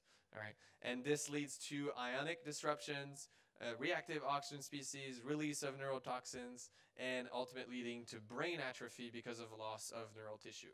Yes? So that is right here. Here's an example of a plaque. So as to where they're going to form, right? Well, they're going to form wherever you have white matter, because that's where your cell bodies and the axons are extending, right? And in more like macro, in the location in the brain, it can technically happen anywhere where you have myelinated neurons, right? So as to where it starts, that we don't know. There's lots of randomness in the world also, so it just could happen that it's where the immune cells infiltrated the brain first. There was a nearby blood vessels that carried them, and then they started attacking the first neuron they saw. Happened to be, let's say, in the temporal region. So there's not one particular region that is, only this one is affected, the others are fine. All right. Again, the symptoms will depend a lot on where that region is. So you have a lot of different cases, right? But the major hallmarks are substantial loss of gray matter and white matter over time. All right. Disability and the progression rate is proportional to the amount of brain atrophy. Kind of makes sense. And you also get loss of oligodendrocytes. All right. If you remember in your CNS, the myelin sheath is actually formed by another type of cell called oligodendrocytes, which kind of has like extended arms that wraps around the neurons. All right. So when the myelin sheaths are being destroyed, it also kills the oligodendrocyte, which prevents more myelin sheath from replacing the old ones, right? And then ultimately your neuron dies. So these we know happen. And it looks like this. You can see that around, so the plaque is the part that is more, translucent or like reflecting the light. Whereas here you can see healthy white matter. That's how it should look like, a bit more opaque, right? And then you have the gray matter around, so you can see that it's affecting both the white and the gray matter. All right. Ultimately, those neurons will die. All right, and atrophy will follow. So here is a good summary of the different types of progression you can see in individuals with MS. All right, there's the two major types at the bottom here. That's why I put the percentage here. Most cases are as follow, like I said, kind of a stepwise progress. All right, so 90% or so of patients with MS will exhibit this feature, where things are, stable. Then you get an event, an attack. All right, so decrease in cognitive functions. They will recover some of them, and it's going to stabilize for a while. Then there's going to be another attack. It's going to get worse, stabilize, going to get worse, stabilize, etc. So you can see that there's some recovery, but never completely. And if you look at the big picture as a whole, it just gets worse and worse over time. So it does progress ultimately. 10% of cases will have a more gradual but predictable decrease in function. It's just more of a steady line. There's no severe sudden drop in cognitive functions, but there's no repair, there's no recovery. It just decreases over time. And then the other two at the top here are just subsets of this one over here, all right, and of the progressive one. So you could have a progressive type that is steady going up, but has some sudden peaks in it. You could have a more like a stepwise progression that becomes a gradual one after. Here we're getting into the like specific cases, all right? But you can have various progression types, but clearly the biggest one is over here. Yes.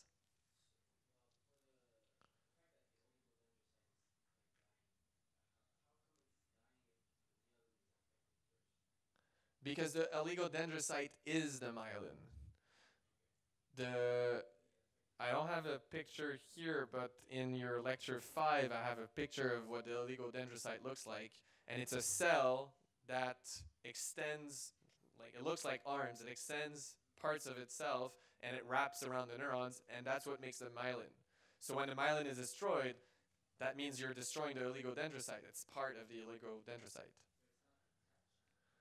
No, no. So the myelin that is detached is going to be in the PNS. So in the peripheral nervous system, your myelin is just like, it looks like tubes, right? Like wrapping around, and they're not attached to anything.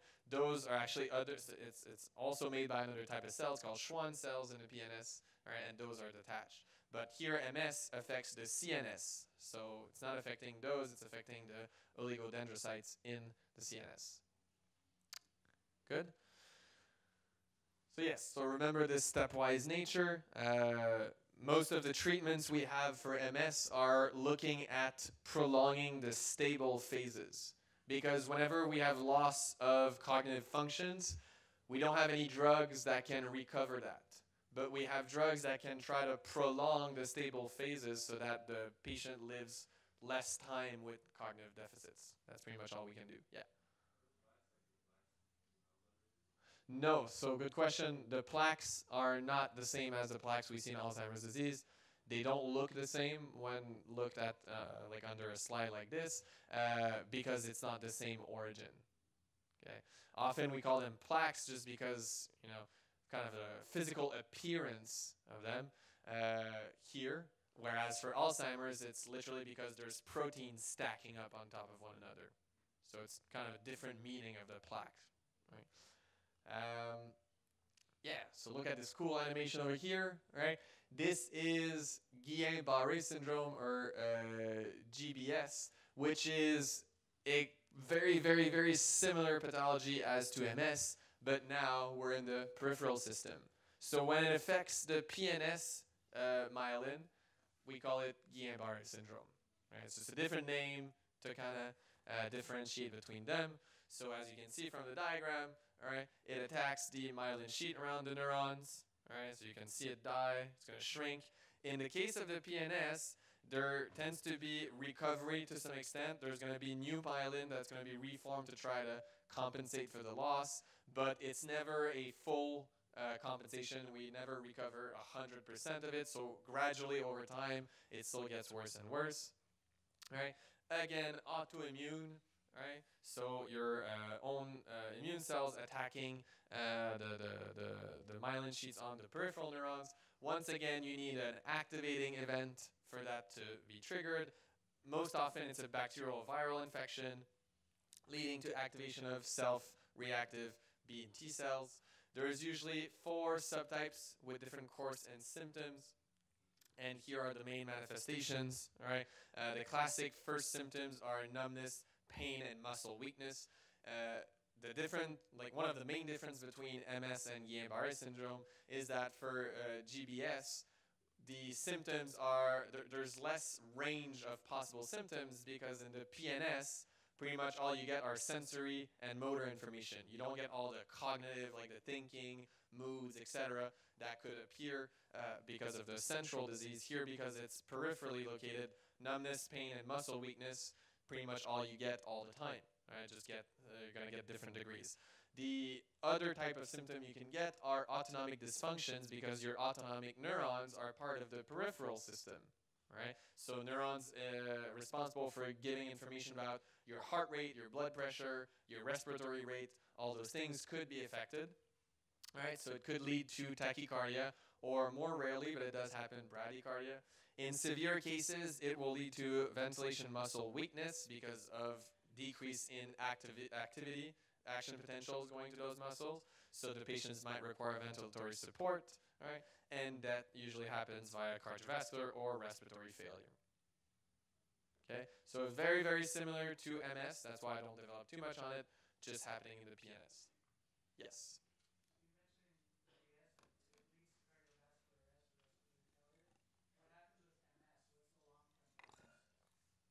Eventually, also MS would lead to that via those same features. Notice, guys, that in most cases of that is one or the other, right? In the case of MS, it's going to happen because it's going to eventually reach the brainstem, which is the control center for that, which is part of the CNS. Good? For the next pathology, and I think that's our last one, all right? So, exciting. So, MG for myasthenia gravis. All right, and myasthenia gravis is also a autoimmune disease. All right, but in this case, we're not attacking the myelin sheet. All right, now we're done with it. I think the myelin sheets are done for the count. But here the problem is that we have formation of autoreactive antibodies that will bind onto acetylcholine receptors located at the neuromuscular junction. So here we have the neuromuscular junction. This is a neuron. When you want to move, let's say your finger, all right, the neuron leaving your brain gets to your finger muscles, all right, releasing acetylcholine, binds to the acetylcholine receptor at your muscles, all right, activates release of calcium in your muscle. Remember the whole muscle contraction part, all right? Calcium binds to troponin, all right, tropomyosin, all right, that head stroke, etc. Need to review that, right? So that's what's happening. But in the case of that disease, those antibodies block the acetylcholine receptors so that even if your neurons are releasing the acetylcholine neurotransmitters, they can't dock onto the receptors because the antibodies are there. So they're blocking it. So what do you think was going to be the major symptom here? Muscle paralysis. All right? No, the release of neurotransmitters will still happen. That's not the problem. The problem is that the neurotransmitters will just float around and not do anything. Right? So you don't get activity at your muscle tissue. You don't get calcium release. Calcium doesn't bind to the troponin. So then there's no place for your myosin heads to bind. No muscle contraction. So paralysis or decrease in muscular contraction is going to be the major problem here. Okay? So there's a few subtypes of myasthenia gravis. One of them is neonatal. All right? When this happens when the mother is affected with the disease, and then upon delivery transfers some of her defective antibodies onto the kid. All right, so that the baby will have initially some MG antibodies that will block the muscle activity for that baby. But in those cases, it's transient, meaning that those antibodies, because they're not from the baby, they're from the mother, will not remain there forever. Right? So the symptoms will usually dissipate after a few days or weeks, but the baby might need ventilatory support for those times. Right? Just need to wait it out. The ocular case is probably the mildest form of MG. For some people, it just stays there. It's usually called stage 1 myasthenia gravis, or just the ocular type, where the major symptom is the classic eyelid droop. Right? So you can see here, the person here is not falling asleep. They're actually wide awake, and they were told to open their eyes as much as they can, and that's what you get. Right? That's because your eyelid is actually one of the first muscle affected by the disease, because it's so small that you barely need any antibodies blocking the receptors to cause the paralysis. Right? Because it's a very small muscle, there's not that many receptors. So even in the early stages of the disease, right, you can see it's only affecting one side still. Right? So there's not that many reactive antibodies yet, and it's sufficient to paralyze this eyelid muscle. Right? So in some people, it will stay there. Right? As in, it's not going to progress that much more. You're not going to get a bigger increase in anti-acetylcholine receptor antibodies. We don't know why certain individuals, it just doesn't develop more than that, just like we don't know everything as to why it develops at all. All right? So there's still a lot of mysteries there. But for most cases, the disease will gradually progress, meaning the population of those bad antibodies will increase over time. For some, it's going to be fast. For others, it's going to be somewhat slow. All right? So there's usually 4 clinical courses depending on how fast the disease progresses. Right? So case number 1 is periodic remission, meaning that it's going to get worse over time, then it's going to get better, and it's going to get worse again, it's going to get better. A little bit like the stepwise progression we saw for MS. Right? Step number 2 is that it's linear, progressive, but it's quite slow. Then step number 3 would be it's progressive at a similar pace, but that pace is now rapid. And then 4 are the most extreme cases where it's fulminant. One day you were fine, and the next day you can't even breathe, almost. I'm barely exaggerating. Right? That's super fast. Okay? The classification for it depends on the extent of muscle weakness. Right? So like I said, grade 1 myasthenia gravis is usually when it's only the ocular type. Right? So it only affects the eyes, sometimes a little bit difficulty swallowing, because in that region the muscles are pretty small, plus it tends to start in the nasal pharyngeal area, so you might have some difficulty swallowing, but that's pretty much it. Then you have grade 2, where you have more general weakness. Now it's starting to be more systemic, so pretty much every muscle will be affected, but just a little bit. All right. Then you have subtypes there, where you have mild generalized weakness or moderate weakness. Stage 3 would be severe generalized weakness, where like there's significant impairment on all the muscle tissues. And then a grade 4 is called a myasthenia crisis, or respiratory failure. It's just when it starts affecting the respiratory muscle, now we're in a crisis mode. All right, so it becomes an emergency situation. Questions? Good. And here I just had a quick mention that there's some patients that will have symptoms very, very similar to myasthenia gravis, but upon further blood test, we don't find any of the antibodies to those receptors. Right? So here it's a completely different disease, even though the symptoms are almost the same. It's because of another type of antibodies. Right? It's called a MuSK IgG4. All right? This is another pathology. I won't discuss this one. All right? But it's just to let you know that some patients could have almost identical symptoms, and it's a different pathology. Okay? Because the source is different. If you don't have those antibodies, it's not myasthenia gravis. Correct?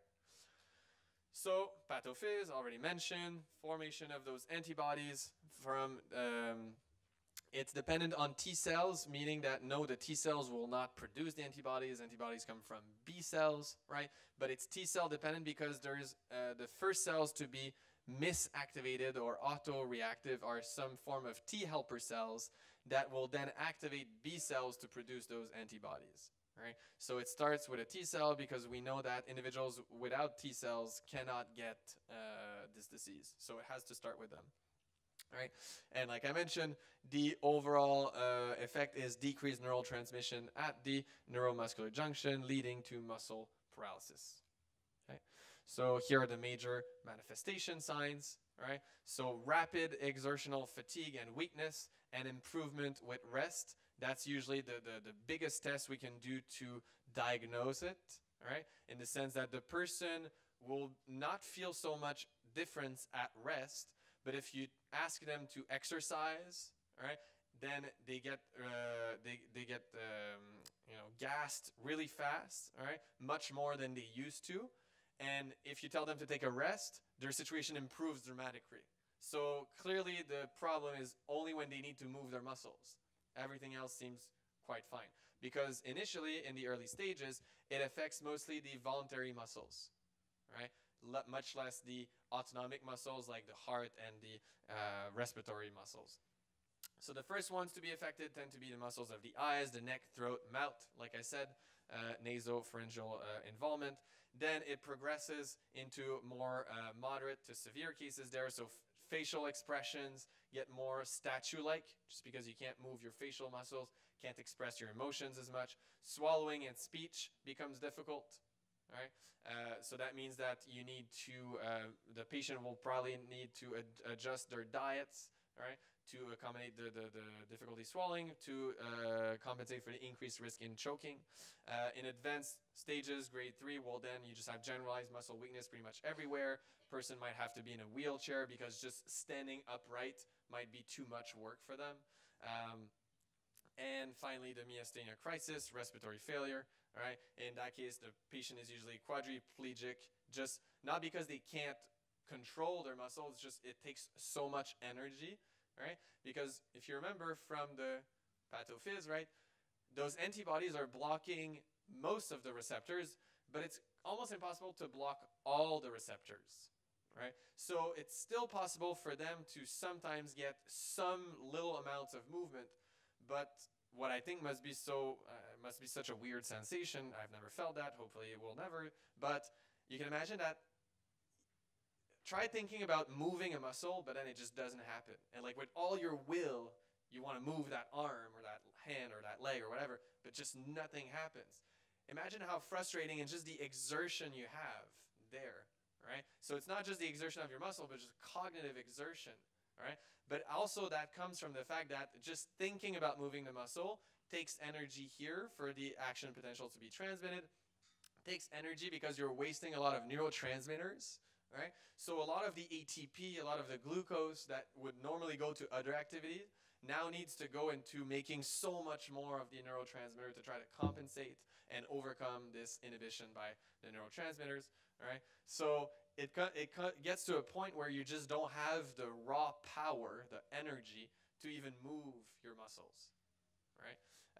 And ultimately, that energy is going to be kept as last resort for your ventilatory muscles, but at some point it gets that even that emergency system doesn't have enough, right? And then you need to have ventilatory support, right? Cannot swallow on their own, so they have to be fed through probably a feeding tube, right? So then the quality of life just, gets greatly decreased. Good. And eventually there's going to be death because, again, it's progressive if it's in that realm, right? So the CNS pathologies are, by far my least favorite, right, to have. Good. So we have a practice question here. Oh, I had put the ID number there.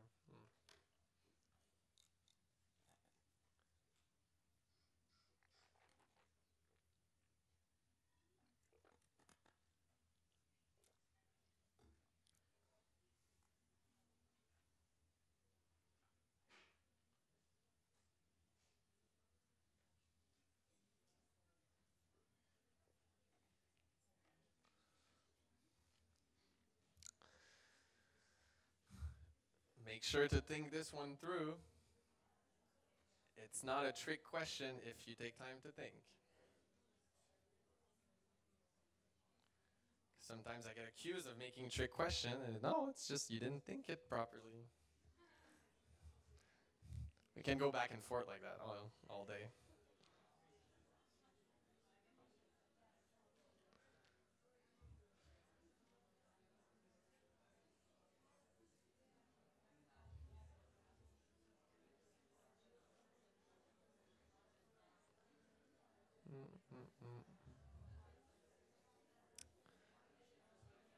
All right, 20 seconds.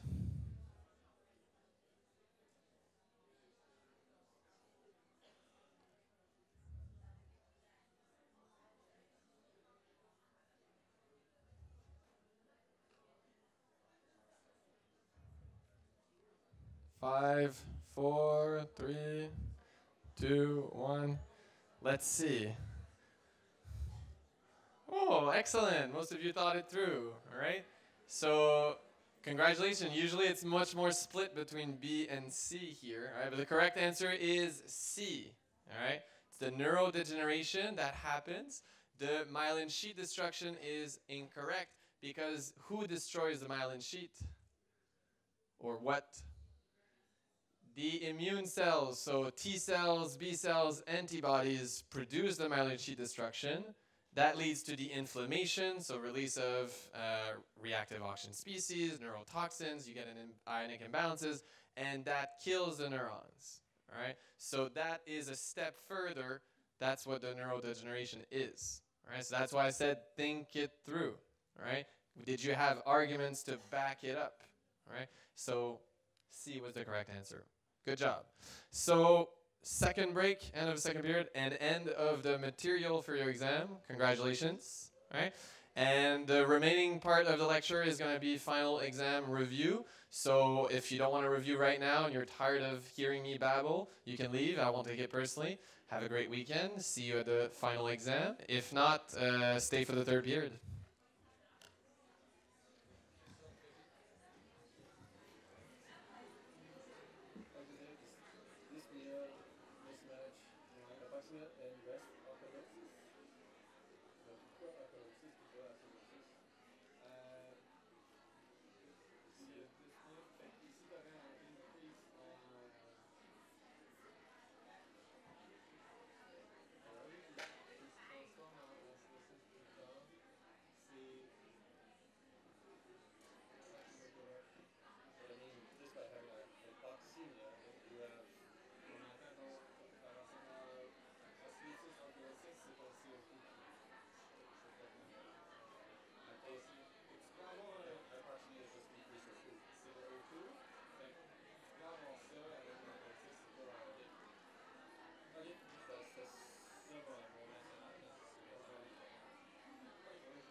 Okay, people, get back to your seats so that we can go out and enjoy our Friday night at some point.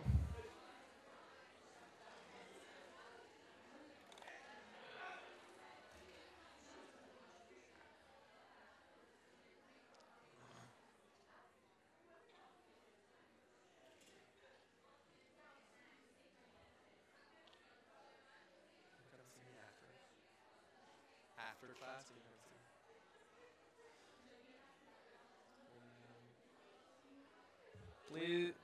please go back to your seats. Thank you. Okay, so for the next few slides, hopefully you didn't peek ahead because that just defies the purpose. All right, because I have a few practice questions, so if you want to cheat, go ahead, but you can't do that in the exam, all right? Don't you go do that. I'm not going to be happy, all right? I didn't become a prof to have to deal with plagiarism. It's just so annoying. Gives me more work. I just don't want to work more. Final exam breakdown, okay? Same format as the midterm, so you'll have passages and then some questions, and then you'll have independent questions. So here's a little breakdown. So it's going to be 80 multiple choice, like I mentioned, one passage per post-midterm lecture. That means that the lectures before the midterm, you already had the passage on them. You're not going to get another passage, right? So that means only 9 questions will come from the pre-midterm material, all right? So that means 71 questions will be from everything after the midterm, all right? So now you're like, well, that's not that many questions. Like, what do I study? There's so much stuff.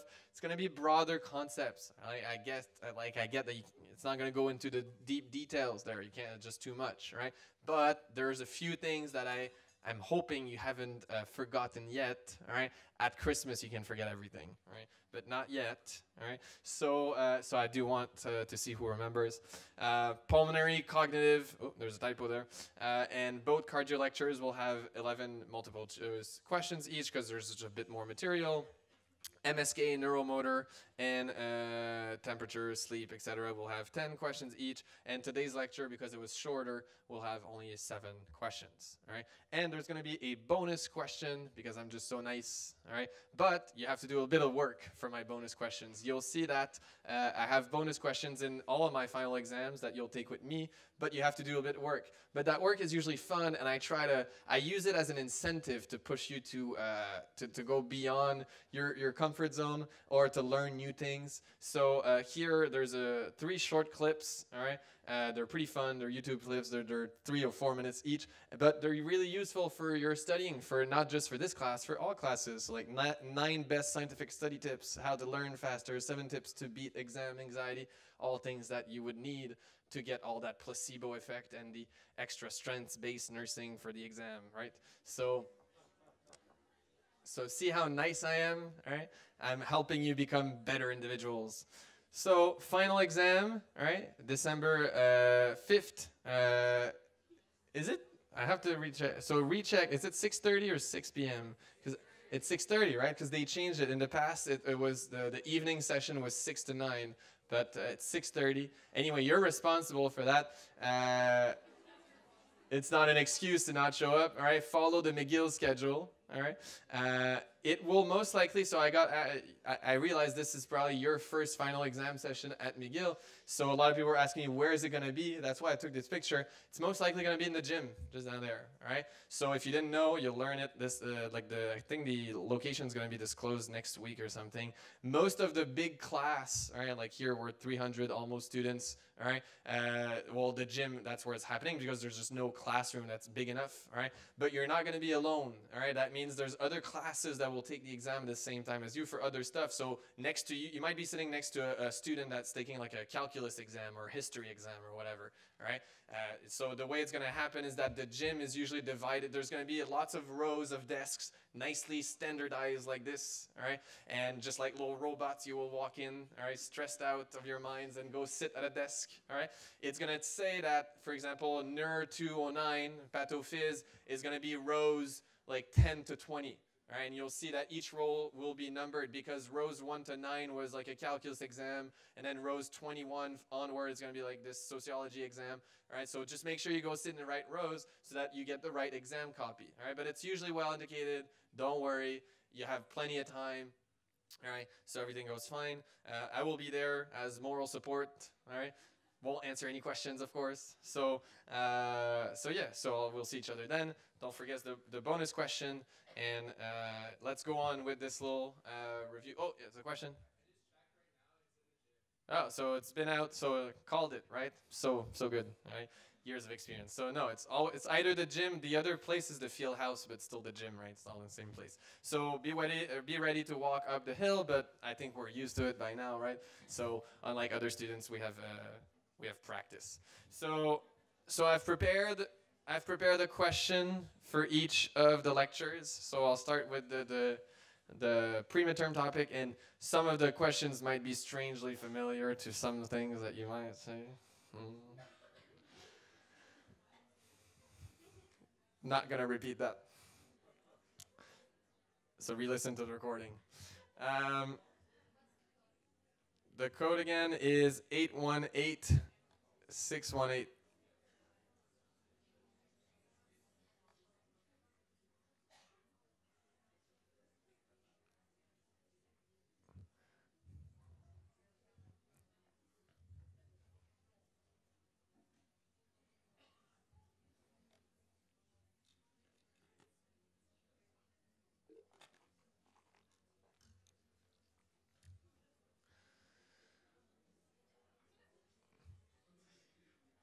All right, 20 seconds.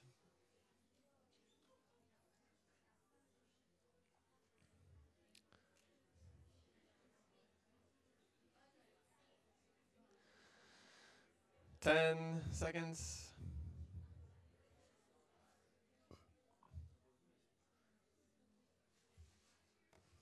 4, 3, 2, 1.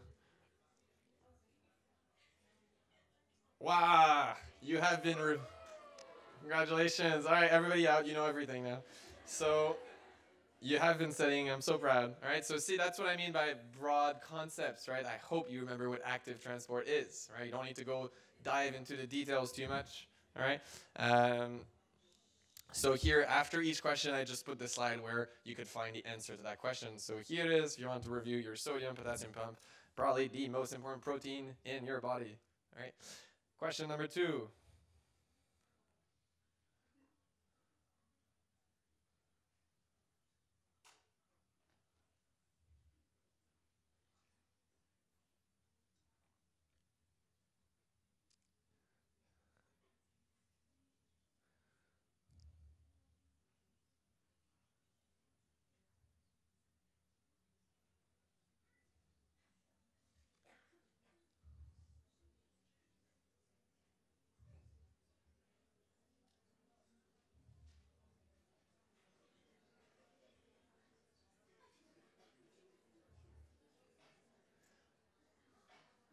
I hear a lot of chatter, so that means you're probably done answering.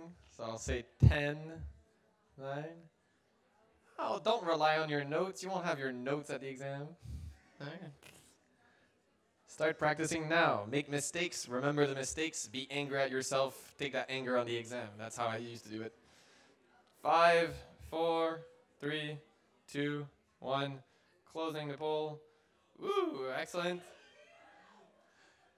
Correct answer was A over here, 63% of class. All right, the aneuploidy is a good trap here. All right, it's not a trap if you just think about it too. I said never. All right, and here the problem is that aneuploidy sometimes could mean less, right, but sometimes could mean more. So like trisomy 21 is a form of aneuploidy. It just means it's not a multiple of 23, right? So it could be more, it could be less. So it's not never. Whereas reciprocal translocation just means that places in the DNA were changed, right, in different locations, but there's no new material. So that was the correct answer. Right? So you can see here, this is an example of reciprocal translocation. Just exchange the place. Questions? Number 3, primary hormone controlling iron metabolism is...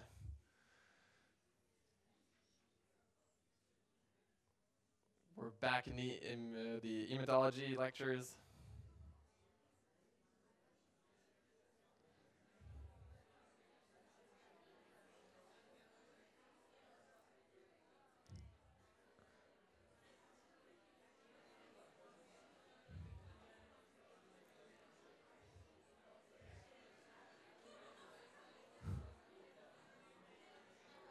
You know, talking won't be allowed at the exam too, right? Just making sure. I think there was a question over there. No? Okay, no questions. 5, 4, 3, 2. Woohoo! Excellent. Most of you got it right. Epsilon is the correct answer. All right. And you could find it here. Iron homeostasis, primary control by the hormone epsilon. Guys, I almost took it word for word. All right. So gotta know that. So broad stuff. From lecture 4, the most important antibody in allergic reactions is. Aren't my questions so much easier when it's in class? Yes, right? When my computer is open, my notes are available, everything's so much easier. It doesn't count. All that stress is not there.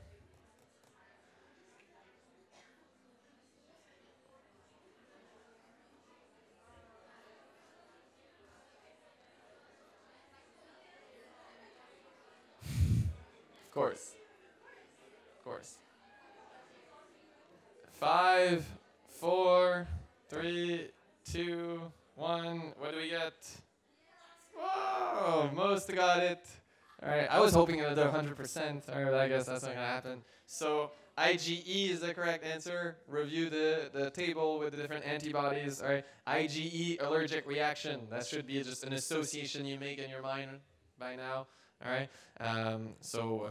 Again, broad concept. Lecture 5, alpha and beta adrenergic receptors are found on organs and tissues innervated by which of those nervous system?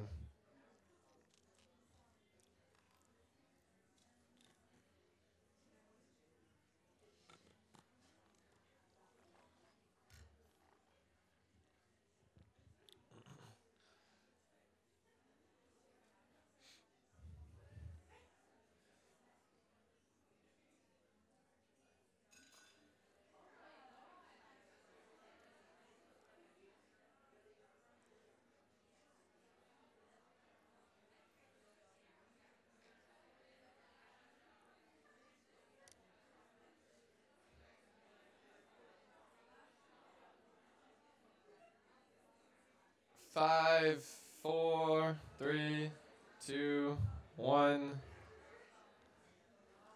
Excellent. 88%. Oh, you guys are ready. You guys are ready for the exam. Okay. Review the lecture 5. You can see sympathetic nervous system. You have the alpha, beta receptors. There's another slide I could have chosen here, but it's on more than one slide. So that was for the pre-midterm. Now for the post-midterm lecture. Going way back to the lungs. Do you remember when I did the respiratory system? That was after the midterm. All right. Which of these is not a lung receptor? Don't shout the answer.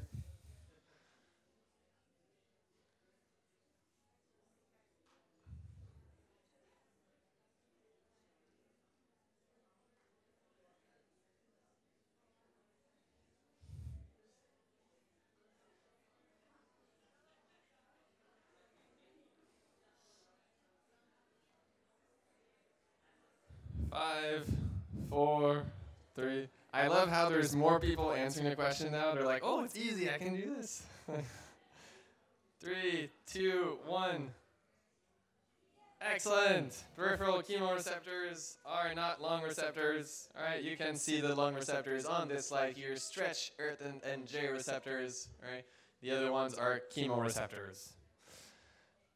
Lecture 7, in response to hypertension, which of the following adaptation is most likely to happen?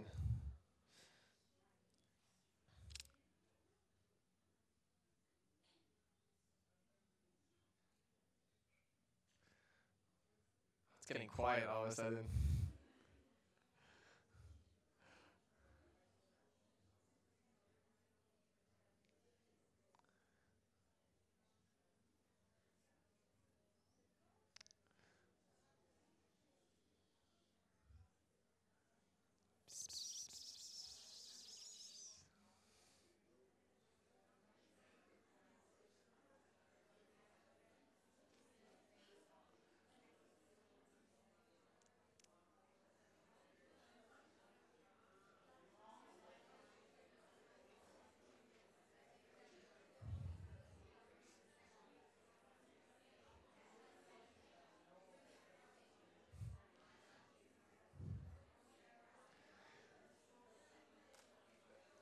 It's really fascinating. There's a correlation with the number of responses and the volume in the room. Like when there's like silence, no response, and people start answering, and so then they're done answering, so they can start chatting. So it's like I can see, you know, it's really cool. All right, 5 seconds, people. Enough thinking. 3, 2, 1. Excellent. Vast majority got it. Increased activity of the carotid baroreceptor reflex. The stroke volume, right here you had it reversed. Often the increase in stroke volume is what leads to the hypertension, so it's not going to be a good compensation. All right, so less likely to happen. It could eventually happen if the compensation doesn't resolve the situation. It's not the most likely to happen. Okay, so you can review the baroreceptor reflex, the chemoreceptor reflex, blood pressure regulation. So you needed to integrate the information of all those slides together to answer this question, which I believe is why I got so quiet, because you needed to do a little bit more cognitive work, right? So for this one, all right, the cardiac pathology lecture, atherosclerotic plaques are most stable when?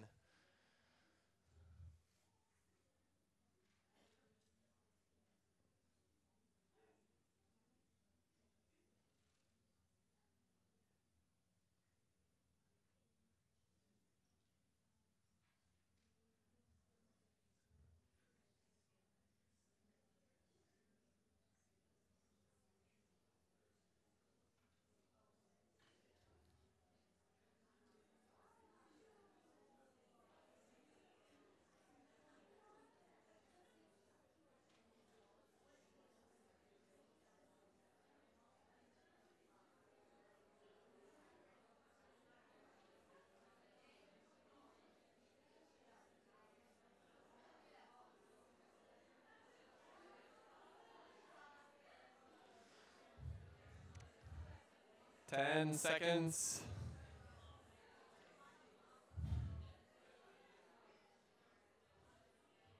5, 4, 3, 2, 1. Oh, a little bit more spread. All right. So the correct answer was this one over here. Smooth muscle cell hyperplasia, because if you have more smooth muscle cell, it makes a stronger capsule around the plaque, so it's more stable. All right. If you have more foam cells, higher LDL concentration, or look at that vessel branch, it either makes it worse or doesn't change anything. Right. So it doesn't make it more stable. Right. And so it didn't answer the question. So, all right, you can review the atherosclerosis pathophysiology. You can see muscle cell, smooth muscle cell hyperplasia for the plaque formation. There's other slides also, but you can review those, right? From Keisha's lecture. All right, lecture number 9. Which of these individuals is least likely to develop osteoporosis in the future?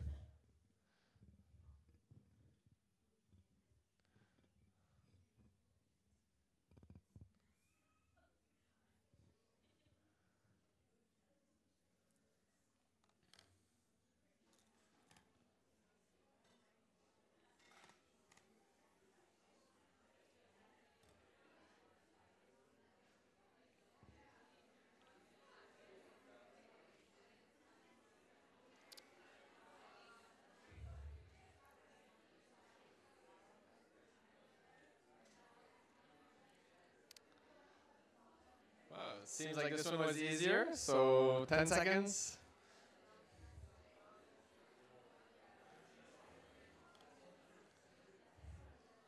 5, 4, 3, 2, 1. Okay, most people got it. So the estrogen-producing cancer, which is not a good news, all right, but in terms of osteoporosis, less risk, all right, because estrogen is a protective factor. Early menopause means less estrogen, that's no good. Anxiety is no good, all right, and malnourished, also less calcium, less bone, no good either. Yes? What? Well, hopefully the patient is healthy. Well, no. The amount, so whatever amount was produced by the tumor, well, and that should go away. So then their levels of estrogen will drop. But since they had such high levels during that time, in terms of osteoporosis, they shouldn't be at high risk.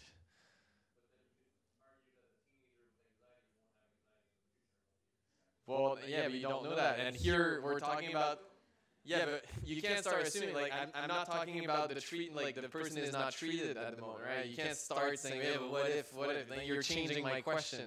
If you want to write the exam, you can come see me. I need more questions for the future, but it's not going to be on the ones you're going to take, right? So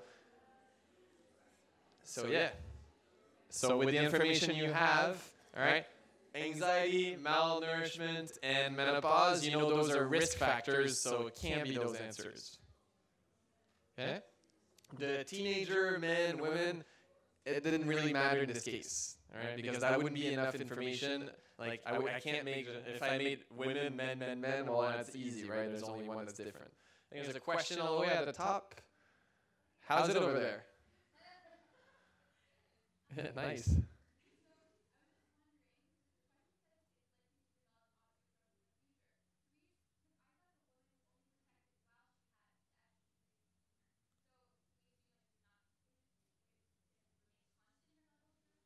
Well, at the moment, yes. Like, you can't assume anything else, all right? And yes, if you remove the tumor, then her risk, would change. But at the moment, all right, if everything stayed constant, all right, like, you can't start assuming that everything's gonna go well. You don't know where that woman lives. Maybe she doesn't have access to medical care. Or, like, you can't start. You can only go with what's there, all right? Yes. Guys, sorry, I can't hear. So anxiety, any form of stress, you can think about your stress response. All right, your metabolism switch into the catabolism state, where you have more breakdown, you need energy. Think about the fight or flight system, where you're going to break down everything to get the energy. If you review the slide where you have the OPG, RANK-L, etc., those risk factors, one of them is cortisol. All right, so cortisol is part of the stress hormones, which its levels go up when you're stressed. All right, and that leads to more breakdown of bones. So that's why it's a risk factor. So that's why being chronically stressed is not good, people. So the less amount of stress you have for any exams over the next month, all right, the better you'll be. All right, so think about your health first. All right, if it's not helping you to get the good grades. So review here, osteoporosis. See, that's the slide I was talking about, all right? So you can see that the glucocorticoids promote bone degradation. Estrogen is a protective factor. From lecture 10, Tourette syndrome is an example of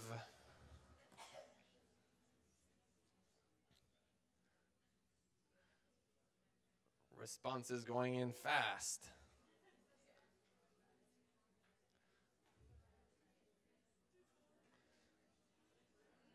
10 seconds.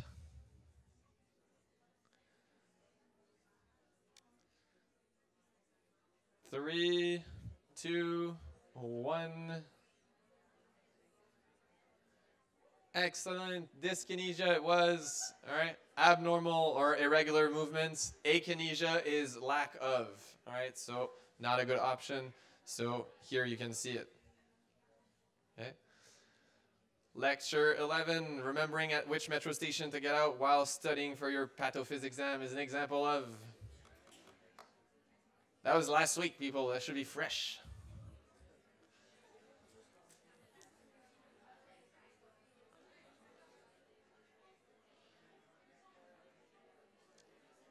Five, 4, 3, 2, 1.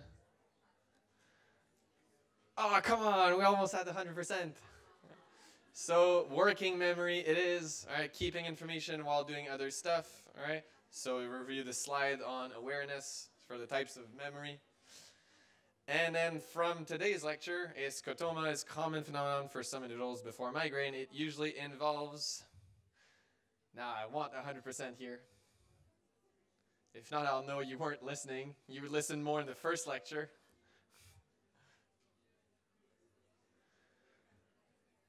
If you want to annoy me, purposely answer something else just to screw up the percentage. That'd be a good one.